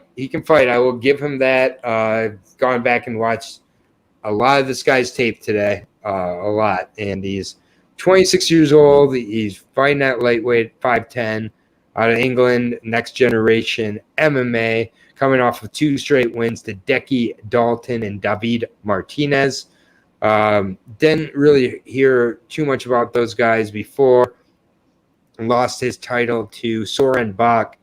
Soren Bach's been over with Bellator, just got a win over in Bellator. Very, very solid fighter himself. Comes out as a gladiator, but yeah, like not a bad fighter at all. Also lost to Nad Narimani, UFC competitor. Overall, Patty the Batty, you see a lot of ground and pound, submission wins, particularly rear naked chokes. His losses, though, have come to kind of anytime he stepped up in competition. Cameron Ellis fought on the Contender Series, I believe. Nad Narimani had an unsuccessful UFC career. Bellator alum Soren Bach. Notable wins, Julian Erosa by decision, I would say would be probably his most notable win. So, and with Patty, he does not move his head much at all. He kind of leaves his head there, completely rudimentary striking. With Patty, it really is, if he can get your back, if he can sink in that body triangle and sink in the rear naked choke, he's going to win. But otherwise, I think Patty is going to have a lot of trouble in this fight. I think he was hesitant to sign with the UFC for a reason. He's tried to kind of improve, but his last couple wins he's gotten the fight to where he needed to get it to, and he's been able to win. Against Decky Dalton, he got a body triangle with his arm trapped for over a round, and I just think these are certain positions that Luigi might not find himself in. I've really liked how Luigi's looked so far in the UFC, actually. I know he's 1-2, but I think he's been really impressive in all three of his performances. At 25, he's getting very, very good for the Brazilian here. Had that knockout of Jesse Iron. Did lose to Ferrous Zion by a majority decision in his last fight, but came on in the third round. Very, very strong. Luigi did. Nearly got the finish. I think it was a 10-8 round. I think it should have been a draw in that fight. Ferrous Zion is not bad at all. He came into his debut on short notice against Elizu Zaleski dos Santos, who's one of my favorite fighters, and fought at 170 in that fight and won the first round before getting finished in the third. He's won a round at least in all three of his performances, so it's a little misleading to say he's 1-2. I think if he keeps it on the feet and he strikes with Patty is, I think, possibly going to get KO'd in this one. I get he has not been KO'd yet, and that would be a rough start to the career here, but I'm going to take Luigi, man, to shock the world here. I like him with a third round knockout for Luigi Vendramini here. I'm just not a Patty fan, not a Patty believer. Maybe I'm hating a little bit here. I want to see this dude get knocked out. If it's not here, it's going to happen eventually. But I think Luigi is a lot more dangerous than people realize. The 1-2 record in his last three is misleading. I think he gained a lot out of that Ferrous fight as well. And I'm not sure. We'll see how Patty looks coming into this fight. He said he's less nervous for this fight than his Cage Warriors fight, so we'll see how that pays off as well. But I don't buy that. I got Luigi. Knockout, third round. It's pretty obvious who I'm picking, so you go ahead. Everyone else is riding the train, and Aaron and I are walking next to Luigi. Yep. Dude, I mean, I'm not gonna lie. I was really expecting this to be one of the easier picks because I was like, oh, Patty, I know that guy. That guy is I see him all over everything. You know what We've heard about him for years now.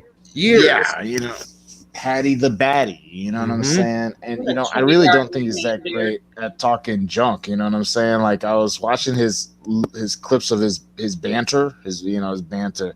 And I was like, damn, dude, I've heard better, but whatever, And then looking up our boy, I thought they were gonna give him. Thank Everybody you, does, dude.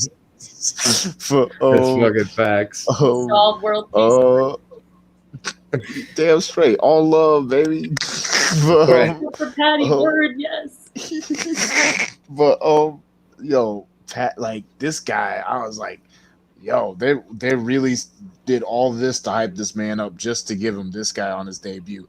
Now, I mean, with that being said, I mean, this is the UFC, you know what I'm saying? Like you said, this guy is 1-2, but It's like this is not a squash match at all. I'm really surprised they're setting him up with such a dangerous opponent for his debut. Also, I believe his debut in the States, if I'm not mistaken. I mean, people are sleeping on Luigi heavy because they're blinded by Patty. But I mean, Patty's got some serious skill also. So I know. No, I mean and I will say like I am still very cautiously picking Patty to win this fight because I think all the expectations, it's like, it's like I feel like he knows like if he wins this fight, a lot of things are gonna change. It's like, he can, if he loses this fight, he'll still be in the UFC, but if he wins this fight, then he could start that like Conor McGregor ascension up the card. So I think he's going to be fighting with a different energy, and I think you're probably going to be seeing the best Patty you've ever seen coming into this fight. Okay. All right, so we got Bryan, who's on the Patty train, the Hart kids over on Luigi's overeating at Luigi's table. He made that decision on his own. He's not on any train. He said he's cautiously picking Patty. Yeah, he absolutely. wasn't listening to all the false hype and bullshit. He's picking him because he's talented. I was ready to believe the false hype until I watched Luigi sit, and I was like, damn, dude, like they're really like giving this guy a chance to have his hype blown up like right off the rip. Luigi also a black belt, Brazilian Jiu-Jitsu black belt as well. So I think his submission defense should be on point here. I think when they face off, I do believe Luigi will be the bigger of the two opponents. This is Brazilians. This is Brazil's time right here. I'm telling you, we're in an era of Brazil right now, and Brazil is hot right now, though. I can't lie about that. Brazil is very hot. It's like Brazil and Ireland. Ireland.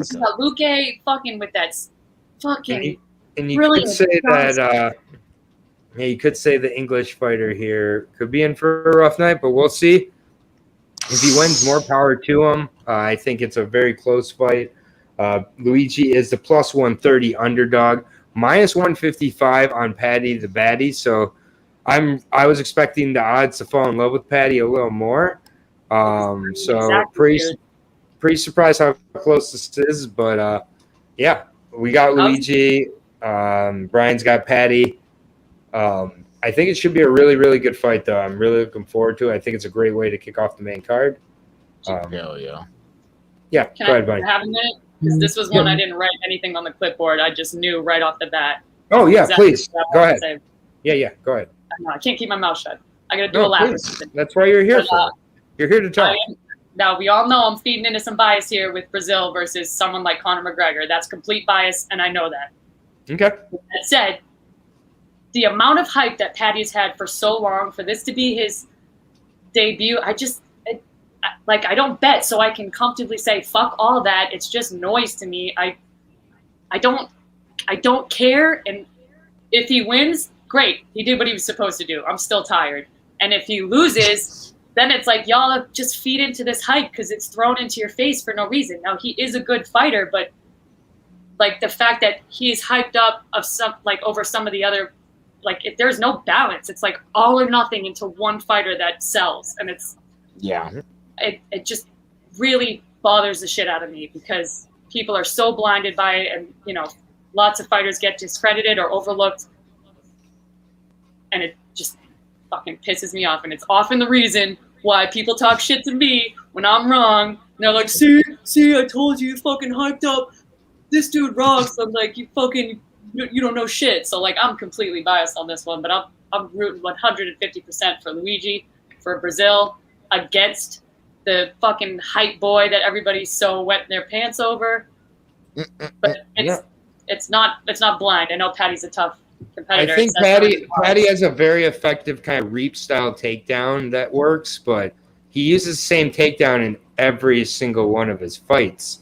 And I think that Luigi's been working on that. If he works on that, if this fight stays on the feet, what happens? Luigi wins, and I think eventually gets the finish by KO. So I'm going to be Ben Luigi by KO. That is my lean here.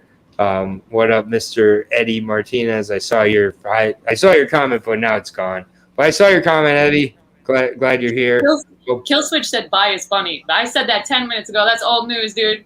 I know I'm biased. 150%. But yeah, Brian is on Patty. We're on Mr. Vendramini. Moving on to the next fight here. This is a striker's delight. This will not have any takedowns in the entire fight. I'm almost willing to bet on that. Khalil Roundtree taking on the Lithuanian Modestas Bukauskas. I will be breaking on to 27-and-a-half-year-old Modestas Bukauskas first. As I said, Lithuania, the Baltic Gladiator, 11-4, 27 years old, fighting out of Gennadis Combat. Not too familiar with that camp. Also, Blood, Sweat, and Tears. On an 0-2, on a two-fight losing streak after winning his UFC debut against Andre Michailidis, where ended the round, and it was, I don't know if you guys remember this fight with Michailidis, but he was just sitting against the cage and someone opened up the cage door and he fell out of the cage and the ref decided to stop the fight when it wasn't like Michailidis' fault, but he thought like Michailidis was just so out of it that like he was like flopping around basically when the door was like he was sitting against the cage and it was the door. And they opened it, and he fell backwards. Who opened the door? How is that guy not like some guy like coming in to like clean the octagon or something? Like so, Michailidis fell out of the cage, and they said you're so disoriented, like you fell out of the cage. So that was Modestas' win here.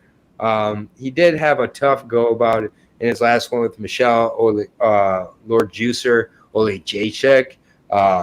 I thought he won that fight personally. Michelle did come on strong in the third round.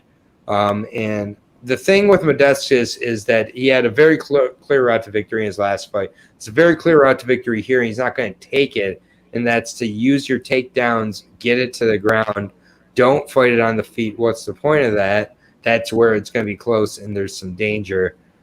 For whatever reason, Modestas likes to go with the hardest route to victory in a lot of his fights. Before the UFC and Cage Warriors looked very good against guys who were 10-14, 11-6 type of records. He did beat Martin Hamlet, who's in the PFL right now, in the PFL finals for the 205 division. So that's a very good win for him there. Khalil Roundtree, I just don't know what to really think about Khalil Roundtree at this time, at this day and age, man. I'll tell you this much. I don't trust this dude. 8-5, 31 years old, 6'1", 74-inch reach, two-fight losing streak. It's how he's lost these last two that's been kind of troubling for me. Lost to Marcin Prachniow. That is just not a guy you should lose to. Marcin Prachniow is no bueno, man. By decision too. Yeah, by decision. Had Prachniow hurt very badly in the second round. And Khalil just did not throw volume, gassed himself out. I just don't know what happened there. Lost the decision there. Got pretty thoroughly put away by Jan Kutalaba in a fight where took a hard elbow in that one. I'm really not been too impressed with what I've been seeing out of Khalil here. We'll get Brian back when he can get back. Khalil does have a win by decision over Eric Anders and a knockout of Gokhan Saki, as well as Paul Craig. So, yeah, that was Paul Craig. That was in 2017. Great call. Exactly. This is a much different Paul Craig. Yeah, man. I really want to take Khalil Roundtree by knockout in the first round when I see wins like a Paul Craig win over Eric Anders. But that guy has just not been the guy there these last couple of fights. Jan Kutalaba really knocked him out nastily in that fight. And then you're losing to Marcin Prachniow. I don't know if there's anybody I can really trust you against. I'm going to take Modestas Bukauskas in this one, in one of my least confident fight picks I can ever remember making. Honestly, it's just more. I don't believe that Khalil Roundtree is focused when he's in there. I don't believe he's able to win this fight against the taller, better, more technical kickboxer in Modestus. I'll take Bukauskas very unconfidently. Not betting $1 on this one. What are your thoughts, Bunny? Not many on this one, and No problem. It's an interesting matchup to be light heavyweight on a main card, which is, I mean, with all due respect, of course, because I like the prelims more 90% of the time anyway. But correct. Like I'm thinking of like a casual viewer, like this doesn't make sense to me. So like a casual viewer is probably not going to know either of these guys, and I really don't think it's going to be a super noteworthy fight. And neither of these guys are going to go up.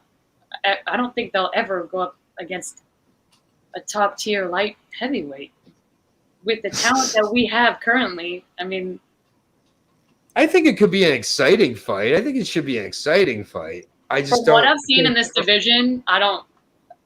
Well, I think the fight itself will be exciting. I don't think the stakes are there, but yeah, I think there's like no stakes for this one at all. That's what I mean. I'm that's why I'm going to be cooking my steak. Just as a toss up. I think did you steak fight? One of these. Here we go. Bang, bang. Who are you high-fiving, Brian? Because if it's Aaron, he's high-fiving me for my steak comment. Oh, I thought he was high-fiving me for my pick, man. No. Didn't you hear when you said not a lot of steaks? I said except for my steak on the grill. Yeah, no, it was I got you though. Here we go. Thanks, dude. This is ridiculous. Oh man. Okay. Yeah. As if we didn't look cooler. Brian, what are your thoughts? This is a steak fight, though, for sure. So yeah, Bunny, your official pick though. Official pick is Pooh Bear by fucking submission. Pooh Bear's not fighting. I know he's not, but he's my pick every time. I thought there was going to be more laughs on that one, honestly. I got Lithuania. So funny. Oh my god, I didn't get the joke. Oh wow, she does not think that. I'll go sit in the corner. It's fine. You guys carry it. I was flattered. That's why I didn't laugh. I didn't get the joke. I'm just kidding, guys. I'm secure. I can make fun of myself. It's all good. I'm going Lithuanian. Final decision. I have no idea how it's going to go down. Modestus. Not. We got Modestus. All right, 2 on Modestus. Modestus. That's how you say his name. Modestus. Brian, go ahead and bring us home on this one. Man, dude, I feel like I'm like just like the black sheep today, where I'm just like picking just for the sake. And I promise I'm not, because, but you know, I mean, and it's tough because Khalil makes me really angry. A solid 70% of the times he fights. Like every once in a while he gets into the cage and he just blows you out of the water. You're like, wow. Yeah, Gokhan Saki, Paul awesome. Craig. Like you're like, he figured it out. Like Eric Anders, like he beat the brakes off of Eric Anders, and you're like, he figured it out. And then he has like his last 2 fights where you're like, bro, what is happening? What are you doing? Like, come on. He got KO'd by Jimmy Crute. Dude, hey, don't talk shit about Crute. I knew you were going to say something about that. Bro, you can't get KO'd like that against Jimmy Crute. But, I mean, freaking Modestus, like, I just get angry just watching him fight in general. Like, he just, like, watching the way he fights just makes me angry sometimes. So, and he also just hasn't looked super impressive. And it's funny, too, like, the kid who failed for the steroids is one of the old J-check looking. Yeah, he doesn't look like he would fail for steroids ever. Like this ruins my argument. That's my argument is always like, people are like, "Are you on juice?" I'm like, "Look at me." But then there's a guy like that who's failing tests. I'm like, "Damn, he's fucking me up, man. I gotta like actually like have evidence." Dude, he's not working hard because he's got the juice. This is there you go. Facts though. But I'll go ahead and say it. Hold on, real quick, Daniel. I'll go ahead and say it. Jimmy Crute's not top tier. Nope. Who said he was top tier? Daniel said, "Watch the last fight with Smith and tell me he's not top tier." He blew out his knee. How does that make him top tier? Congratulations, you're tough. You blew out your knee. His last fight, he blew out his knee, or I thought he fucked up his ankle. Did I miss a Crute fight? No, Crute's fight against it was the one in Jacksonville. Okay, when Uriah Hall did it was right before the Uriah Hall break. Oh, so I'm like, was it his? I thought it was his knee. No, it was wicked. His ankle broke. And Jimmy Crute, yeah, it was his ankle that time because he kept on trying to stand on it. Yeah, I thought it was okay. And then it was either way, guys. Like he's a beast, but he's not top tier. He got kicked in the. Thank you, guys. It was a kick to his perennial knee or perennial nerve in his knee. I'm not crazy here, and they took a step. He broke his fucking ankle. $500 right now. His ankle. No, I'm not taking $500 from you. Like no. Bro, look up the fight right now. No, pause the breakdown. Go look up the fight. Because it was. I don't have time to look up. Funny will look it up right now. Oh my god! No, I got it. I'm on it. Yeah. Show me his ankle broken in half, please. Go ahead. We need a Jamie for this show. Like Joe Rogan's got his Jamie. Yeah, well that is Brandon technically. So that's fair. That is fair. Brandon does. He is. Yeah, Brandon. To back me up, did Jimmy Crute break his ankle? Because I'm about. We're about to find out right now. Even though we are. What happened? He got kicked in the knee. Oh my god! No broken ankle. You both. I wish I could. I looked at it and because Bunny, I was with you. I was on your team and I looked at it. I was like, damn, I was. Look wrong. at this fucking. What? I'm looking at it right now. His ankle was in half. He got kicked in the knee and then his ankle. He couldn't step on his ankle. Look at her changing her narrative now. I'm not watching it right now. Dude, somebody's got to back me up on his fucking foot. Look at this picture. Look, I can't. No. Look at the crowd. Look at this. Nah, dead leg. He didn't. Nah, dead leg. He didn't. His ankle snapped in fucking half. I'm watching it Crute right now. had a dead leg. Dude, what are you watching? Jay, literally just watch it. Said, dead leg. I can't let this go. Oh, I'll never let go either, Jack, but I'm going to move on to the next fight here. We're at the 170-pound division. This fight to me is an interesting one. David Zawada taking on Alex Morono at 170. Bunny can continue to... No, look at his ankle. It does look pretty gnarly. Pretty gnarly, he said. Pretty gnarly. Your ankle doesn't bend that way, dude. Yeah, but he didn't break it. I'm sorry. It's not broken. Look at the medical report. I'll take my $500 in small bills. I'm speechless. I'll give it to you.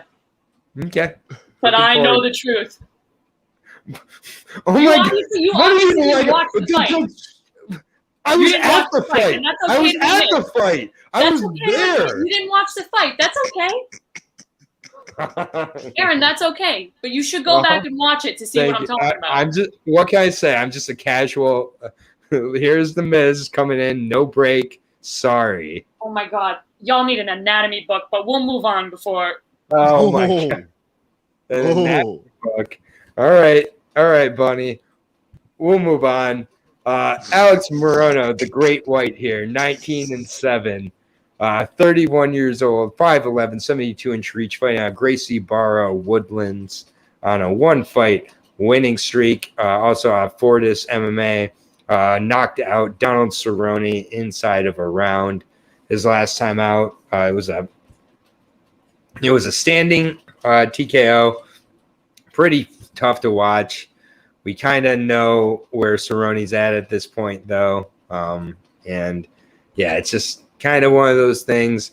Alex Morono definitely learned from the Pettis fight where that was his to win, honestly, against Pettis in that one. And for, whatever reason, Morono was a little bit hesitant, and it did end up costing him.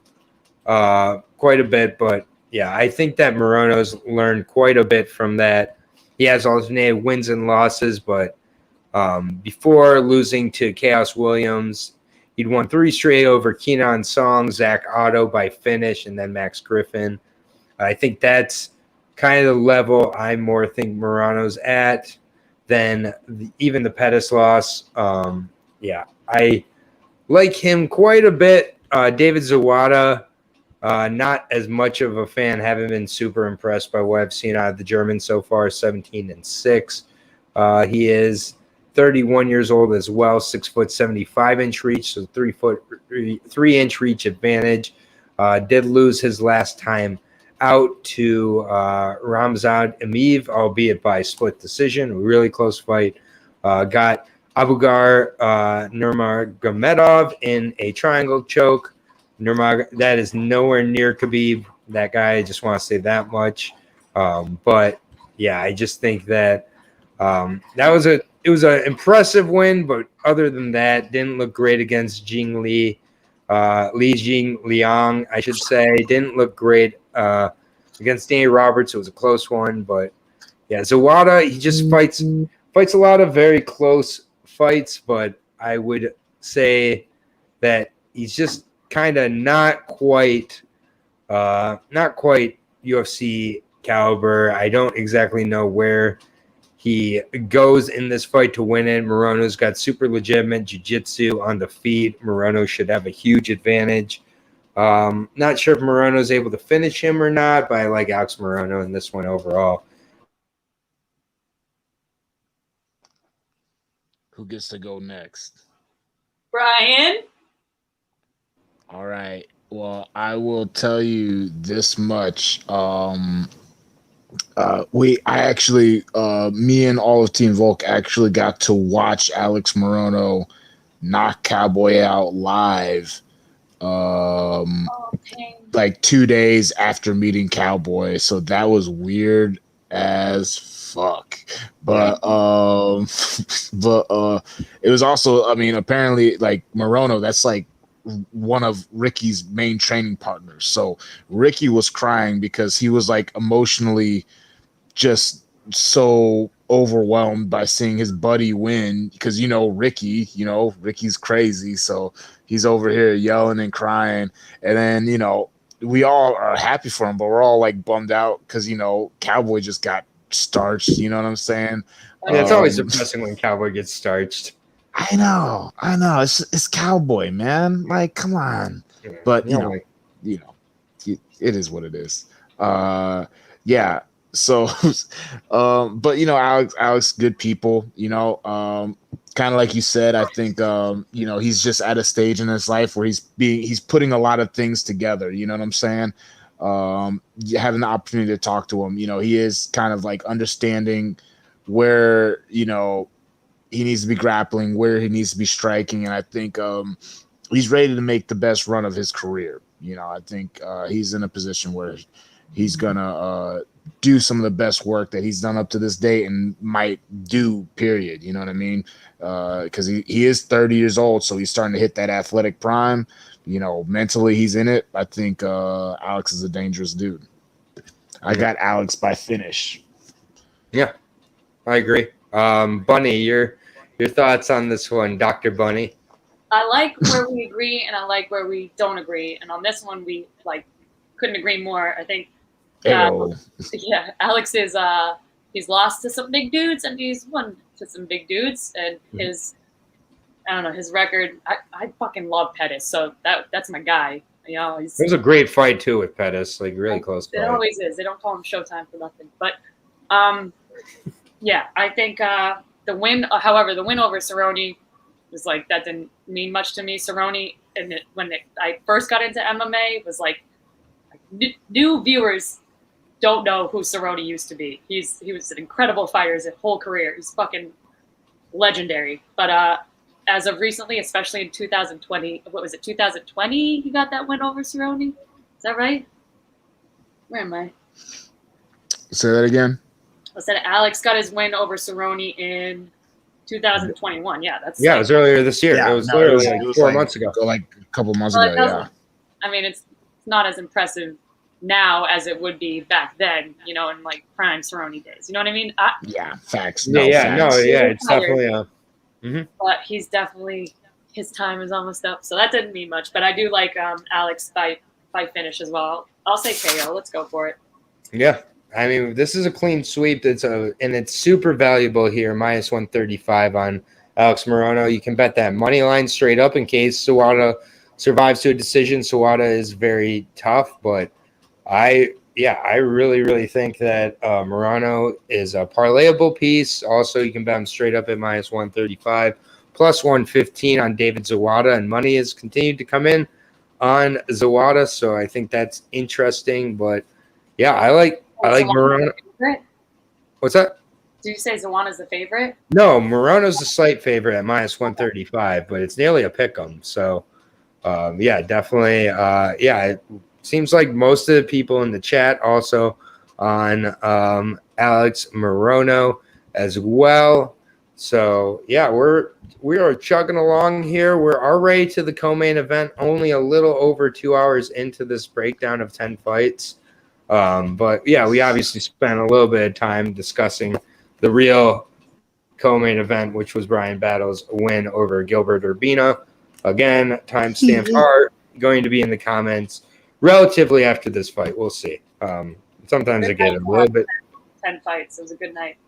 Yeah, it's been a great night. These are great fights. A lot of very valid disagreements here, and this is a very interesting co-main event here.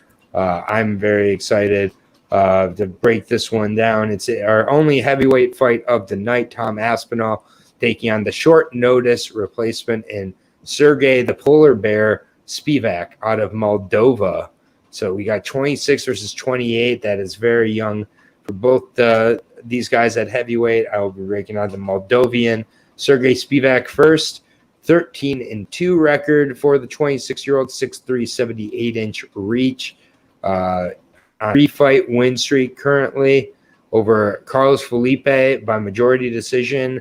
That's a very, very sneaky good win. Carlos Felipe's lost one time in the UFC. I get he has a lot of splits, but that guy is tough. Just a tough customer to fight. He really fights weirdly.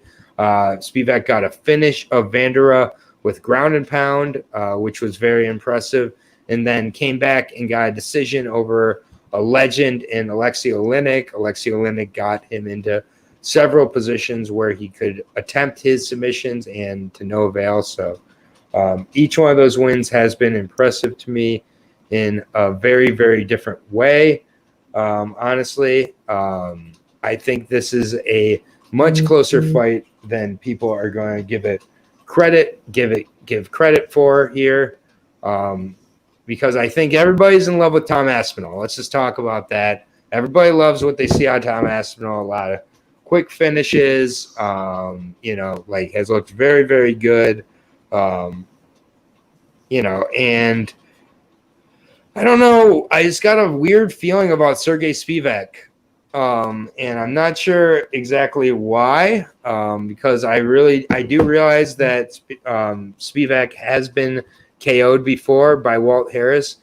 That's when you get KO'd by Walt Harris, though. He got KO'd by Walt Harris in the first 50 seconds. And I get Tom Aspinall hits hard, but he doesn't hit as hard or as fast as Walt Harris. And I just think that Spivak learned a lot. That was Spivak's first loss. He has only been finished at one time. He did lose to Marcin Tybura, but the Tai Tuivasa fight showed me a lot about Spivak because he took Tuivasa's best shots absolutely in the first and second round and ended up really using his wrestling game and has an absolutely solid arm triangle choke. His top game is legit. A lot of submissions you'll see on Spivak's record. Arm bars, neck cranks, arm triangles.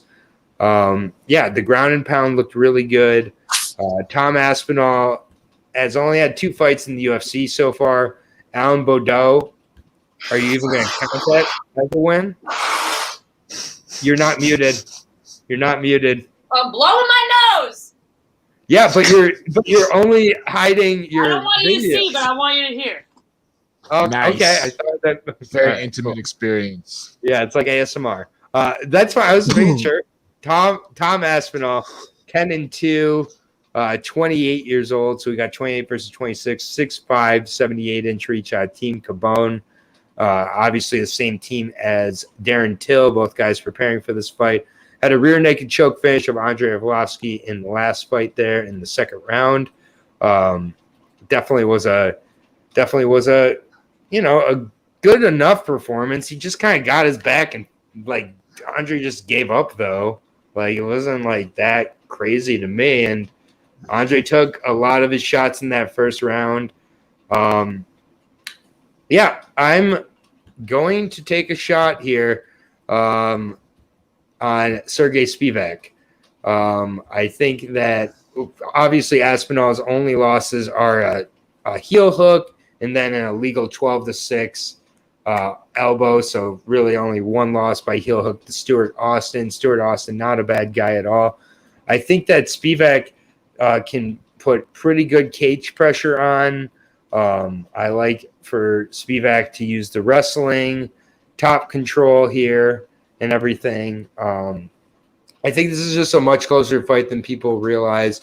I did see Aspinall starting to slow down a little bit in that first round, even against Andre, as they and the dogs will go off with. You're not muted. You're not muted. It's okay. I want people to hear my dogs barking but not see them. So that makes sense. Because yeah. So there you go. Yeah, I'm gonna take a shot on Spivak here. I think he's gonna look to grind this fight, make it a slow-paced fight. The movement of Aspinall a little more restricted in the apex as opposed to Fight Island, bigger cage.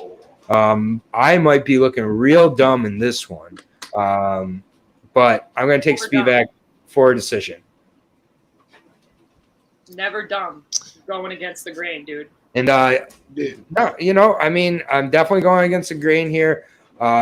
Aspinall is very, very, very, very highly touted for good reason. Yeah, we appreciate you, Daniel. I haven't seen you here before, but hope you come back. Glad you're enjoying the breakdown, though. Reach out to me on Instagram, Boston Comments, and I'll make sure to give you a shout out. Yeah, absolutely. And just follow Boston Comments in general. But I'm gonna take a shot at the underdog here in Spivak to get a decision win and upset everybody's parlays, because I know Aspinall is going to be in a lot of people's parlays this weekend. I believe Spivak might be the apple pie shitter, so I'll take Sergey Spivak. What are the odds for this one? So they are pretty heavily with Tom Aspinall. Sergey Spivak is taking this fight on short notice, so I understand that, but again, I just think Spivak is a live dog here. Aspinall is a -250 favorite, +200 on Sergey Spivak. Yo, that's such a bunny move. I love it, Aaron.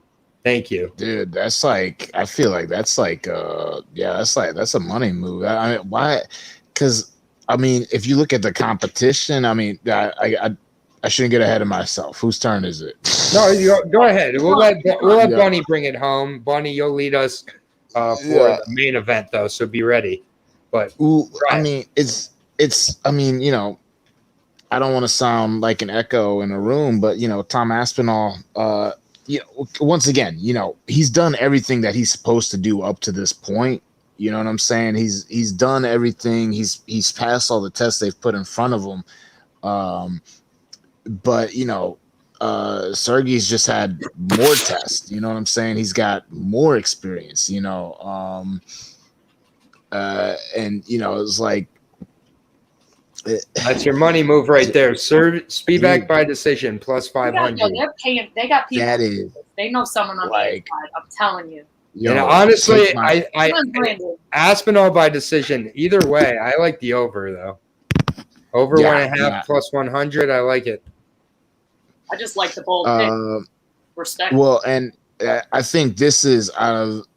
I mean, I don't know. It's either between this fight or the main event, where it's just like the perception versus like what is actually like on paper and what you can see is kind of off. So yeah, I'm going Spivak by decision as well. Nice. I mean, it's like Tom Aspinall. He's got a lot of hype. I think he's really cool. I like what I've seen from him. It's just there hasn't been a. I've seen more of Sergey than I've seen of Sergey. I've seen more of Sergey. I got more to go off of. Once again, Andrei Arlovsky is a legend, but he's been a legend that hasn't been. He is what he is at this point. Like Tom Aspinall's supposed to beat him. If he can't beat, I wasn't Andrei, that impressed. I mean, I just wasn't that impressed by what I saw. I think that Aspinall is a very good hammer. I don't know how good he is when he's the nail. And I think that's something that we'll find out after this fight. I think Sergey Spivak is no slouch. Bunny, what are your thoughts on this fight? Once again, I have a lot to say, and I don't need the clipboard. Some of these I'm just so sure of. Yeah. I'm going to show you two the respect I would like when I make a ridiculous pick, because on paper and in the octagon, Aspinall should win. He's got mostly round one finishes, which, as a side note, means we haven't seen a whole lot of them in later rounds. So we're kind of, picking him. If what's his name? The other one, Sergey Spivak. Sergey Spivak. Listen, Brian had trouble too. All right. I had a lot of trouble. I had a lot of trouble. The beautiful thing about MMA is anything can happen, and even a blind squirrel catches a nut sometimes. So it's 90% knowing your shit, and then the fucking 10% a fluke incident, and we don't know the difference. So I'm picking Tom. And not just because of, like the Patty hype train is like they're green, they're new, they're just hyped up. But these are two pretty seasoned fighters. We've seen a lot of them, and we've seen a lot of impressive performances. This is going to be a fucking awesome fight. I'm psyched for this one. I'm happy for either fighter. It's rare that I go with such a favorite, but I mean, I think he's fun. I think it's cool because it's like after this, you'll have like a real bona fide potential contender after this fight is over. Yes. Yeah, I think it's actually pretty interesting too because, I mean, I get that Tom Aspinall, they have a lot of expectations about. Sergey Pavlovich, who Tom Aspinall was supposed to be facing off against, was no joke either. So I think that was a fight that they were really looking to find out about Tom.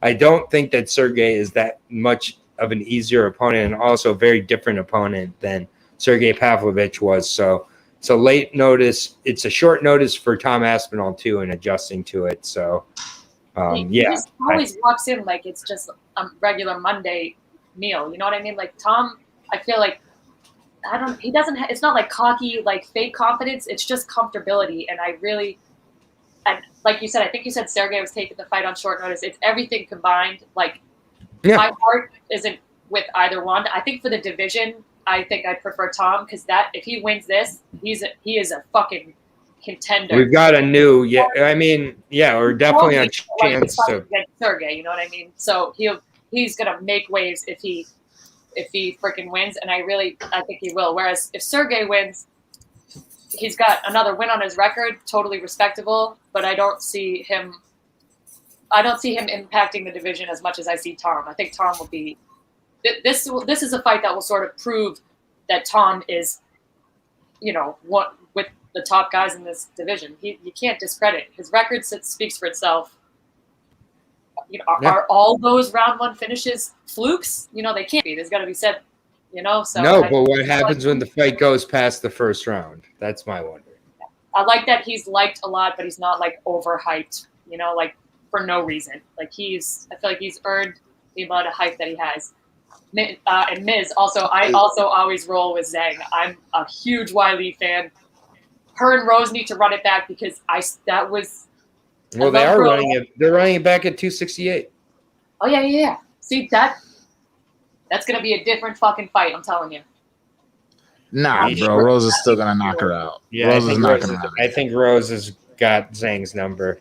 If I had to, but we shall see. Rose, we're not breaking down that fight. We're not breaking down that fight tonight, but we are breaking down In our main event tonight, Derek Brunson versus Darren Till. And boy, do I have a opinion on this one. And I picked a lot of underdogs tonight, for sure. But, we'll see about this one here. Darren Till is now 28 years old, taking on the 37-year-old Derek Brunson, 6'1", 77-inch reach. 37? Yeah, he's been in the game for a long time. He's a Strike Force original import. I mean, he's been around since Strike Force. Like, this guy, Jacare is gone. Like, all these guys are gone. Nick Diaz, if you've looked at him, looks like a dinosaur now. Like, these Strike Force guys do not. I'm just speaking facts about Nick. I think we all can agree, Nick. But yeah, just Brunson. He's been around for a while. Darren Till seems like he's been around longer, but only 28 years old for the Gorilla.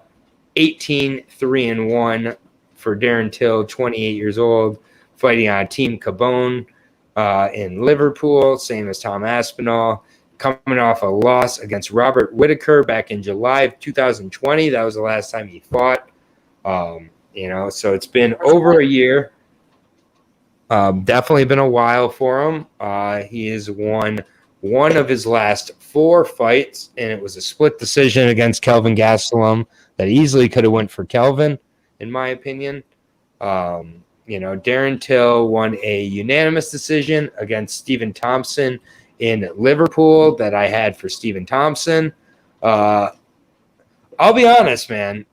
I am not impressed by Darren Till like everybody else seems to be. They like his personality, not his fighting.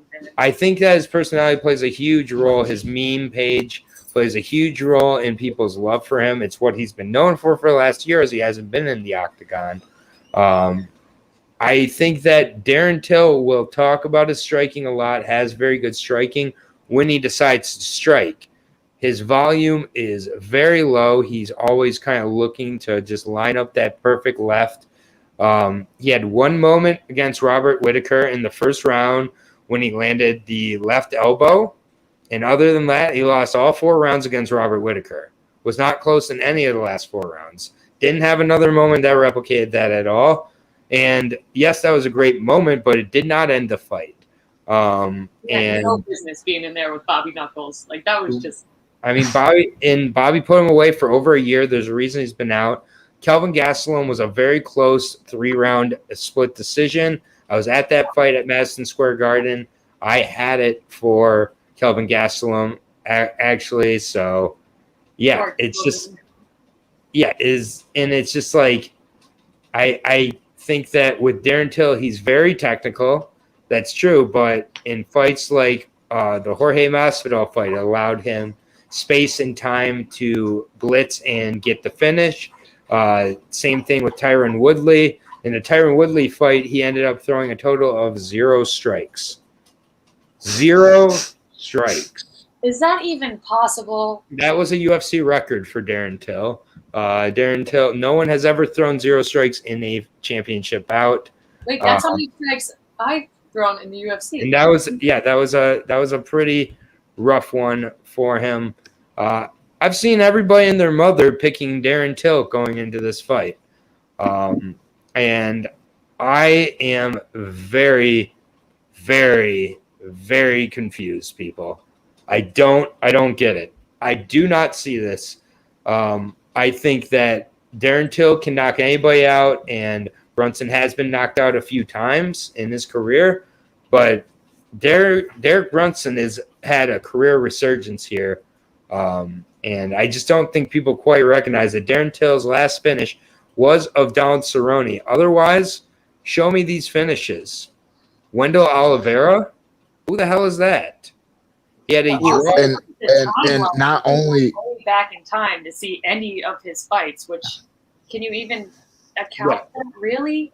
Yeah. Well, and then to top it all off with what you're saying is, when he did stop Cerrone, like that was, in the words of Jeremy Stevens, that was a TKO. You know what I'm saying? He's not putting people to sleep. That was a TKO. Everyone acts like Darren Till is like the middleweight Conor McGregor, you know what I'm saying? But I mean, he wasn't even really the welterweight Conor McGregor. You know, at welterweight, I think his power was a lot scarier than at middleweight because, you know, I mean, besides catching Robert Whittaker coming in, so his own force was adding to that strike. You know, I haven't seen any devastating strikes out of Darren Till, especially at middleweight. You know what I'm saying? I'm sorry. Brandon has to correct me here. He landed one strike. My mistake. It was not significant. It was not significant. But yeah, Darren Till has this godlike status for cool tattoos, for looking unique, for saying funny things, and for having a intimidating kind of karate stance style. He doesn't throw volume. I think over 5 rounds. I'll keep it short, and then I'll go over Brunson. I have Brunson in this fight. I'm all over Brunson. I do too. I absolutely love the price on Brunson here. Brunson might be the most disregarded, underrated fighter currently in the UFC. How is he an underdog? I'm not really sure. Darren Till was supposed to.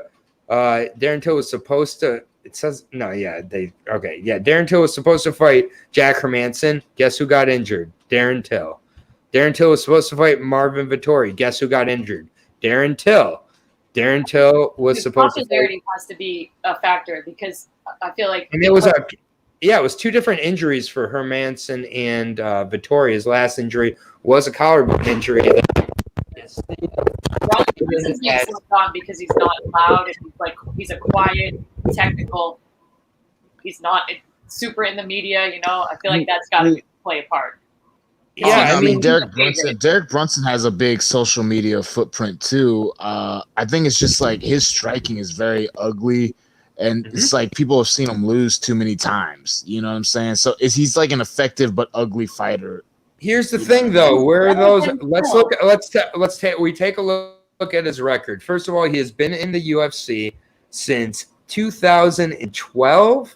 Yeah, 2012. He debuted against fucking Chris Lieben, for God's sakes. His losses in the UFC. Lost to Yoel Romero by 3rd round KO. Okay, any shame in that? No. Lost to Robert Whittaker. Got knocked out by Robert Whittaker. Got robbed against Anderson Silva. He won that fight. He got knocked out by Jacare, Jacare knocked him out twice. Jacare just for whatever reason owned Brunson. It just was one of those matchups, and he knocked him out both times. So, and Jacare was great. And then a knockout in the 1st round against Israel Adesanya, where Brunson was in a phase of his career where he took his game plan, shredded it, burned it, and threw it out the window. Like, he just would run in, hands down, and absolutely the way you do not fight Israel. And he paid the price. Since that Israel Adesanya fight, since getting to the pinnacle, beat Eliza Theodoro, which is a very tough guy to beat, very disciplined guy, a fight where he had to use his wrestling to work with the footwork. Brunson went to the wrestling and used it, took it. Unanimous decision over Elias, not easy. Unanimous decision over a very good wrestler and boxer in Ian Heinisch, who a lot of people said going into that fight was Brunson, a better version of Brunson, basically. And then Brunson came into last year, August, against Edmund Shabazian. Edmund Shabazian was, I believe, a minus 300. Yeah, minus 400 favorite. I apologize. Brunson was a plus 300 underdog. I was all over Brunson in that fight. And, again, everybody and their mother said, Edmund Shabazian, watch out. He's going to put it on him. He's going to knock out Brunson. Brunson took every shot he had, made him quit at the end of the 2nd round, and then made him quit again in the 3rd round. He finished Edmund Shabazian twice in one fight and absolutely destroyed him. His top game is very, very heavy ground and pound, a black belt in jiu-jitsu as well. And he's come into this fight, and he's got a very good head on his shoulder, training out of Sanford MMA, like one of the best camps in the world.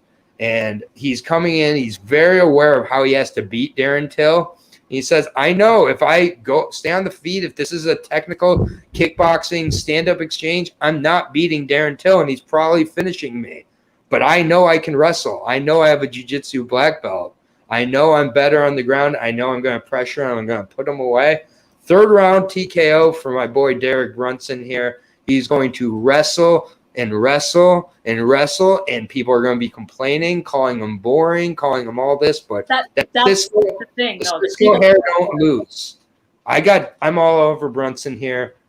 Till has a ton of potential, but Till's not lived up to that potential, and he's had that potential his whole career here. I think he's been very overrated. He's very one-dimensional here. What does he do when Brunson takes him down? He's going to stay down. And Brunson will get him down repeatedly in this fight. 5 or more takedowns. Third round TKO here for Brunson. You said it all, and I'm gonna frontline this because this one, when you said underdog, that is very confusing to me. And Brunson is absolutely underrated and slept on. Yeah. But I think it's because he's so. I mean, he might have a heavy social media presence, but nothing compared to the shock jock of Darren Till. And if you ask any Till fan who his last significant fights were, they'll be like, wait a minute, I got to look it up. I can't remember. You know, it's been. I feel like he's got to be. Brunson's coming off. Granted, it was a Kevin Holland win, and I was rooting for Kevin Holland. Right, and I didn't even bring up the Kevin Holland win, but that's another one where everybody was picking Kevin Holland. What did Brunson do? Came in and wrestled. He doesn't care at this point if you think he's exciting. Brunson is accepted. Everyone counts him out because he's quiet, but they're good. They're talented. They're just not obnoxious about it, and people don't want to follow fighters like that. But Brunson is definitely. I'll be shocked if anything can happen in MMA, but I don't. This is crazy to me, Brandon. Like, this is absolute fucking malarkey. I wish that Till was a minus 300. Explain to me how he should be a minus 300. That's crazy. Brunson's beat a better level of competition. He's faced nonstop monsters since getting into the UFC, except for like 3 or 4 of his fights. The UFC routinely puts him in positions to lose because they don't want him to win, and he keeps winning. He's training at Sanford MMA. Till's come over from overseas, facing multiple injuries in the past year, coming off a beating against Robert Whittaker, where I've never seen a fighter get more credit for a single strike than Till got for that lucky elbow. Other than that, Till lost all 4 of those rounds. He's about to lose all the rounds here. Till may be underrated on the ground, but Brunson's good on the ground, like really good on the ground, in a black belt in jiu-jitsu and a black belt in wrestling. Yeah, and I'm not trying to count out Till either. I'm not saying he's not talented. I haven't seen enough of him recently to say he deserves to be in this main event against Brunson, who Brunson's earned this position. MMA in 2012. It seems like decades ago. That was a long time ago. He's got experience. And Brandon said Holland has no ground game. Are you just saying that because that's a cool thing to say, man? Is the sky also blue, Brandon? And Miz, Till did not win 2 rounds against Whittaker. Go rewatch that fight, sir.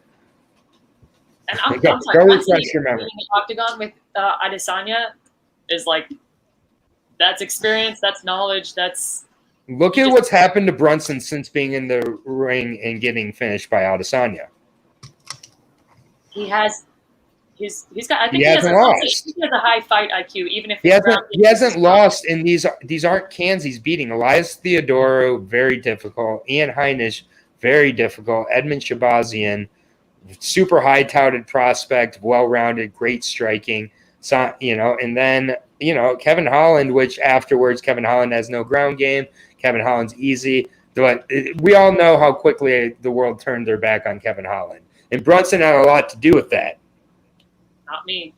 Holland's my dude. Shout out to you, Kev. I'm still in your corner, but I am rooting for Brunson on this one. I mean, and Brian, I'm really curious your opinion. You're a current UFC middleweight, in case you forgot from last week when you won the Ultimate Fighter middleweight title on Saturday in the co-main event. What are your thoughts on this in your division, on these 2 fighters? and I gave him 1 round, Miz. He won 1 round. Go watch the fight. Till won 1 fucking round. One elbow compared to Whitaker's 4 fucking rounds. Right. I would like to know how many strikes were thrown from Whitaker. Yeah. But Brian, what are your thoughts on this? Now, I mean, listen. Not only does Derek Brunson share the division with me, he shares the state with me. You know what I'm saying? He is a North Carolina fighter. You know, his gym that he owns is in North Carolina. I mean, he trains at Sanford, but he owns a gym in Wilmington, North Carolina. And I mean, Derek Brunson has been a guy. I think he was getting love, and then the Anderson Silva fight happened, and then I think after the Anderson Silva fight, he was never really taken seriously ever again. I don't know why, and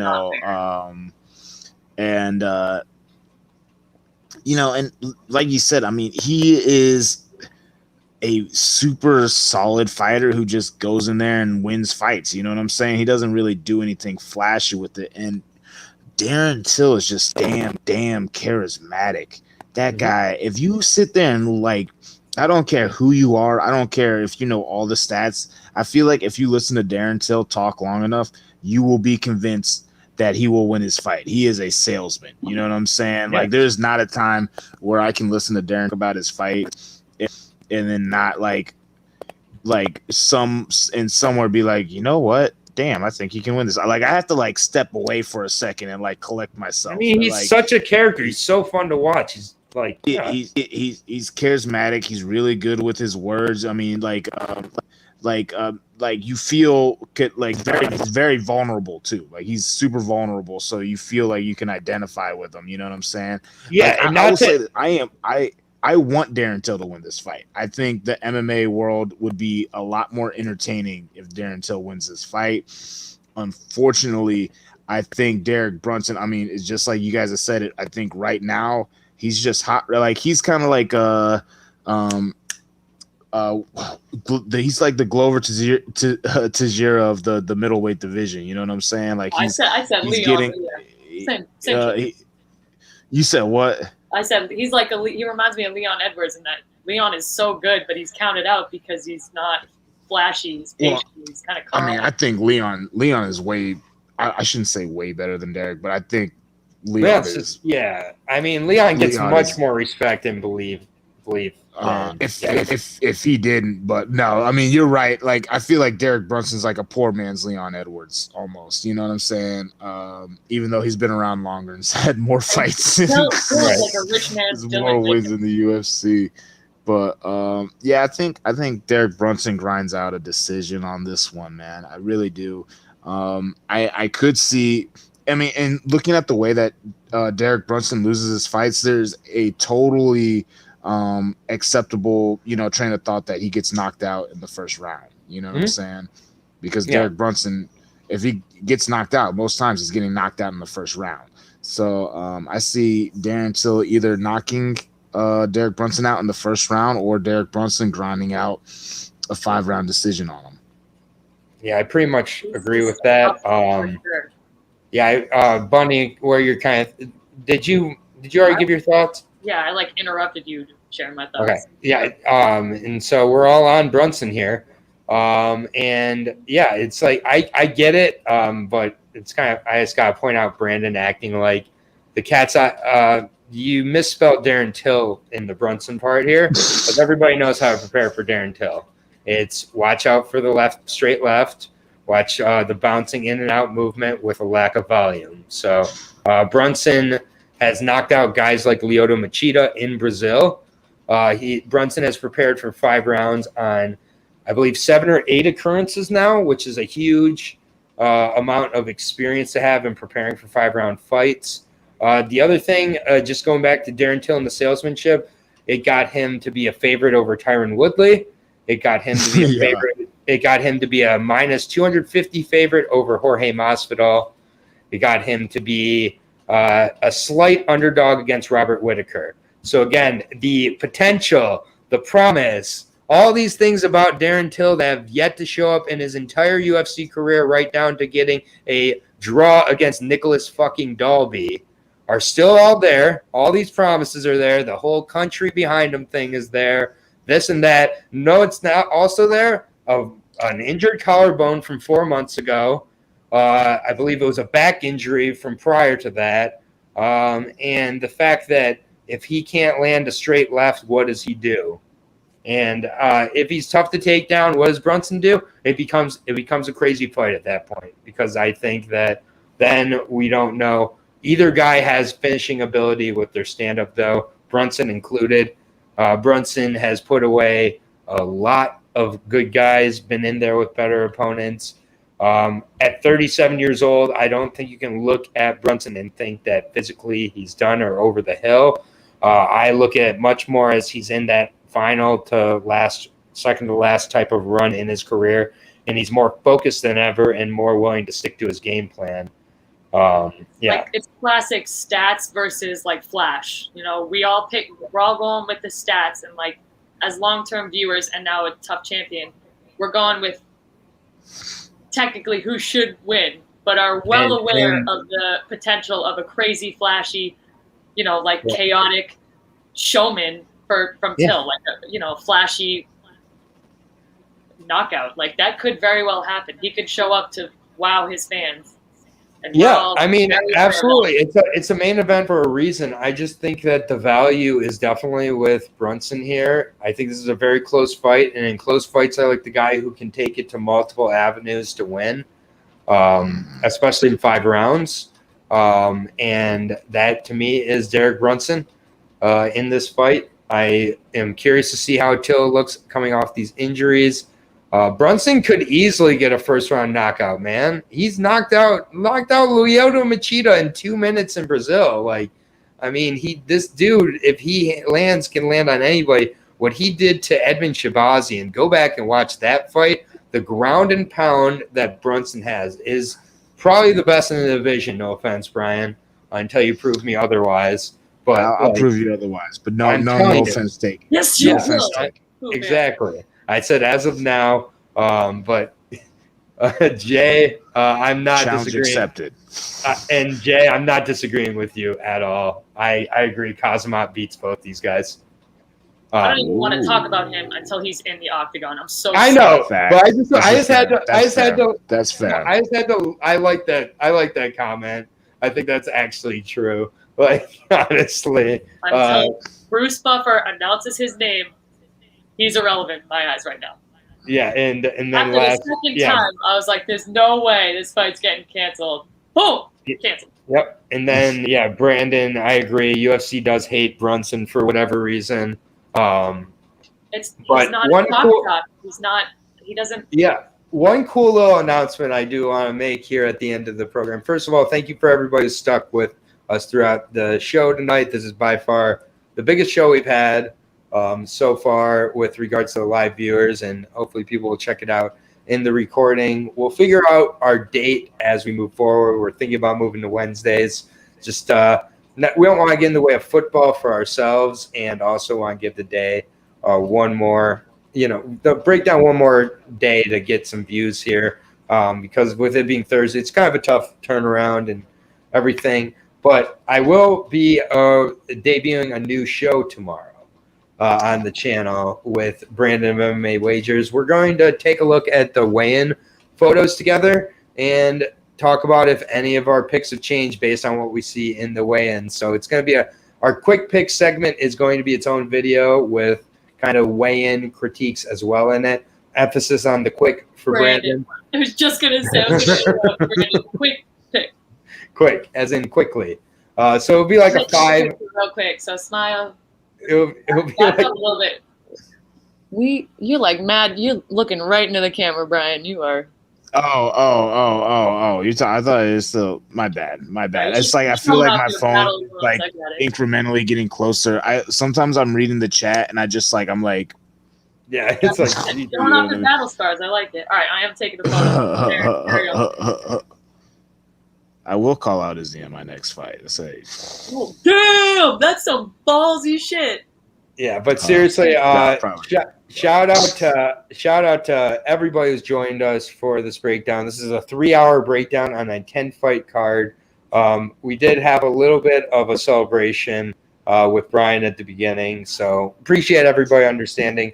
These shows will always have the information, but we're definitely going to include the heart too. That's why I'm here. That's why Bunny's here, and that's why Bryan's here.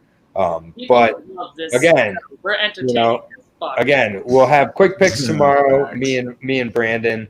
We'll have quick picks. It will be on the channel. We're looking to go live around 3 p.m.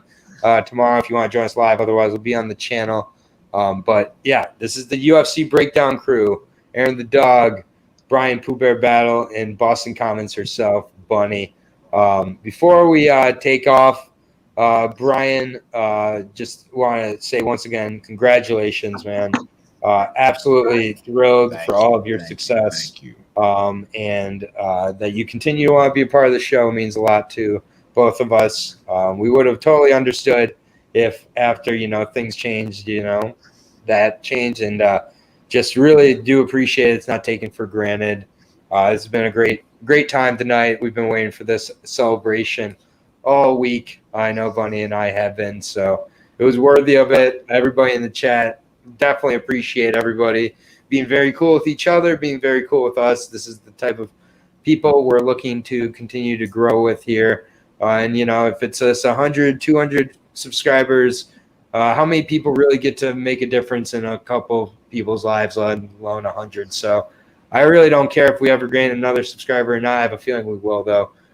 But, yeah, shout out to you, Bryan, for being on here. Thank you. Bryan Thank and the you, people in the you chat, guys. that's all you need. You made it, dude. But Bryan, Dude. yo, link me up with your sisters because we're gonna fight this. You got a sister in Bunny anyways. Bunny is the real I'm charming sister. as fuck. They're gonna love me. So make it happen. Everybody loves Let's Bunny. do it. But yeah, shout out to the entire chat here. Hopefully you guys join us either next Wednesday or Thursday.